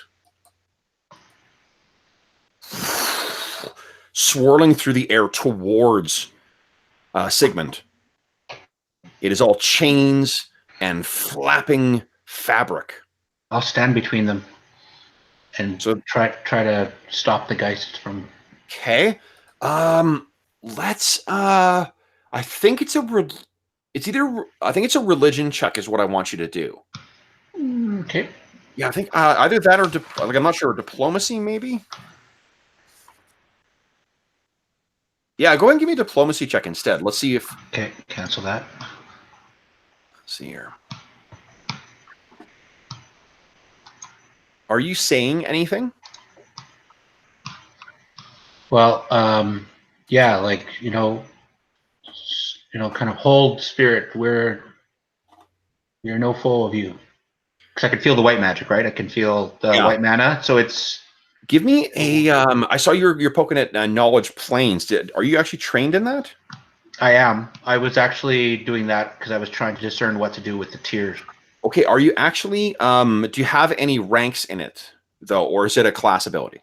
It's a class ability. Right. So you're not training it, but give me a knowledge religion check instead then, because this will be sufficient. Oh, that's not great. Did you want to spend any mythic power? Oh, I have destined diplomat. Your relationships with your Eidolon gives you some clout with other outsiders. You get a +2 trait bonus on diplomacy check towards outsiders. Yeah, that'll be good enough. Okay, so then what happens is this white Geist comes flapping forward, kind of it rears up, and it's just like it's an impossible amount of fabric that's just flapping around and drifting and undulating. You can hear the rattling of chains. This is fairly typical of a Geist. Mm-hmm.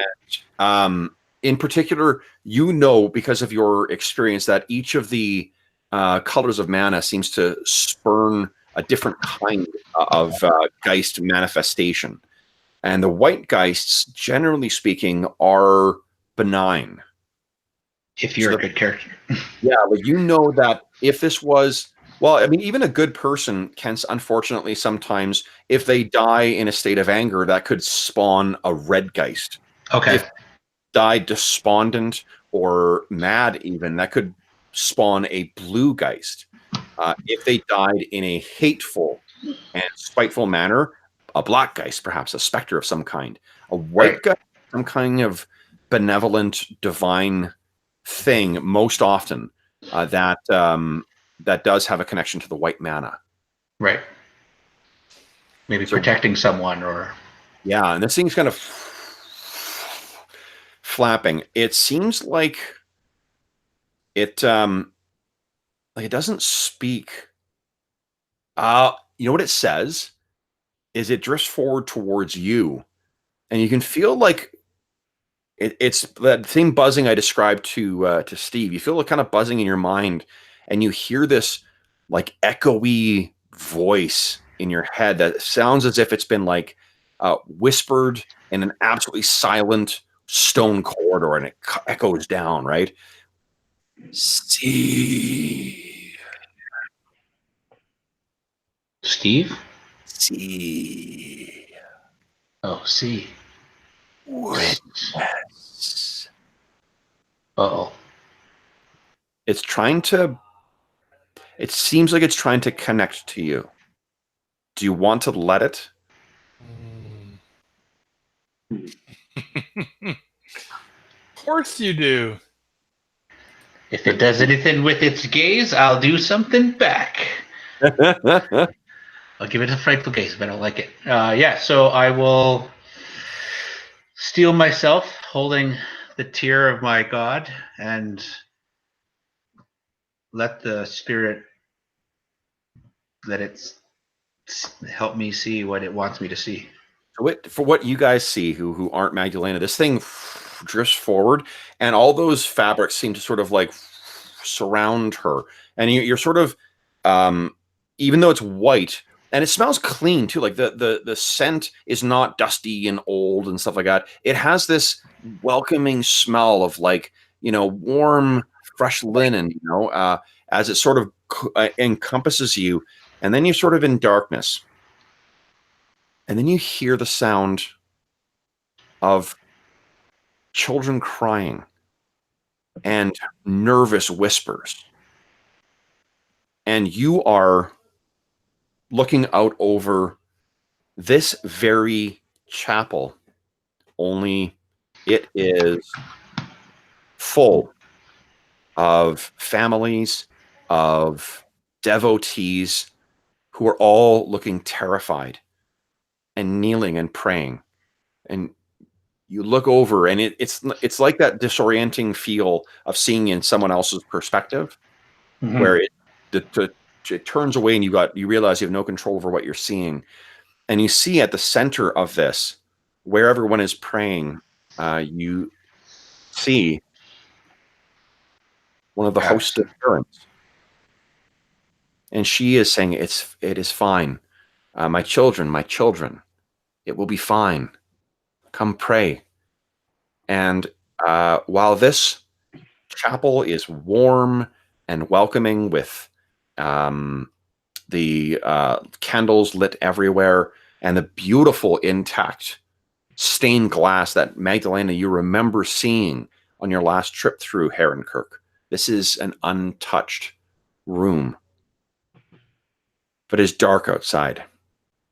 So the stained glass is quite dark.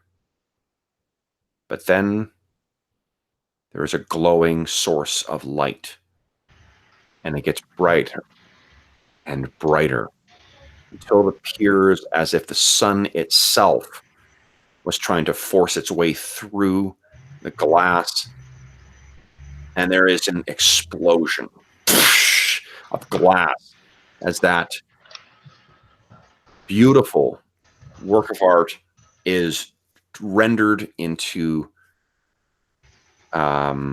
meaningless kaleidoscopic shards. And it's so bright that you have to avert your gaze. And then you look up, and for a split second, your eyes watering up from the heat, you see drifting above the cathedral this. There is a roaring of fire coming from that blade. Even the halo rendered above her stern-looking face is crackling flames, not a soft, angelic circle like you would expect. And as she brings the massive sword back, her wings flare into an inferno. You stumble back. You can feel your hand being cut by that force, but it doesn't last long. You are then experience a wave of pain that seems to consume you. It fires every nerve ending in your body, and then you are in blackness. And as you sort of stumble back, I guess, what is Magdalena's reaction to this? Like, what would her be? She would be feeling everything that this person who died felt, right? All the heat and the pain and the anguish. And so, she cries out.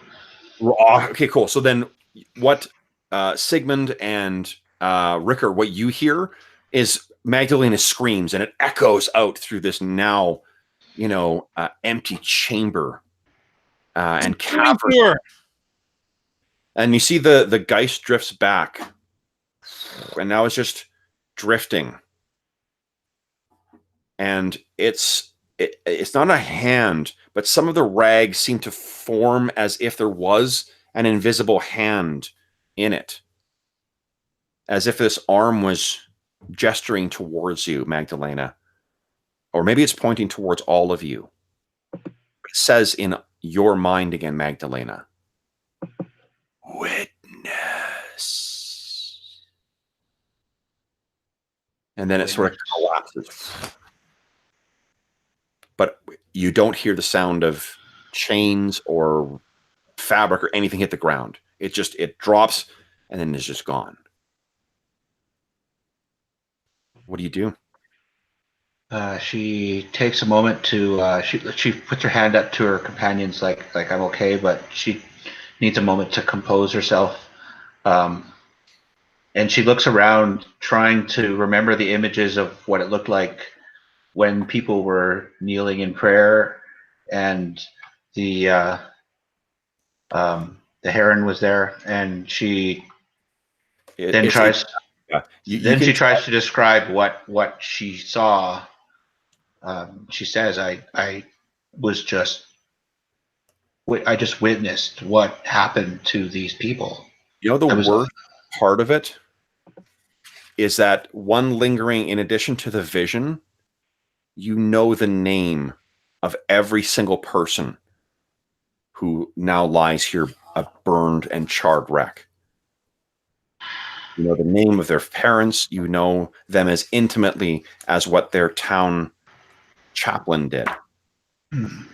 Because that was the town chaplain. Yeah. So, who was the angel? So, some kind of maybe fallen angel or creature? Angels, I mentioned before that there are different hosts of angels in that serve Avacyn. The Herron are, of course, the shepherding ones. One of the others is, I believe it's called the Gold Flight, but I'm just trying to find it in the book here. Where is it here? The Gold Knight, Flight Gold Knight. This is an army of soldier angels focused on the martial strength of the church. These angels are characterized by pragmatism and strict observance of church law.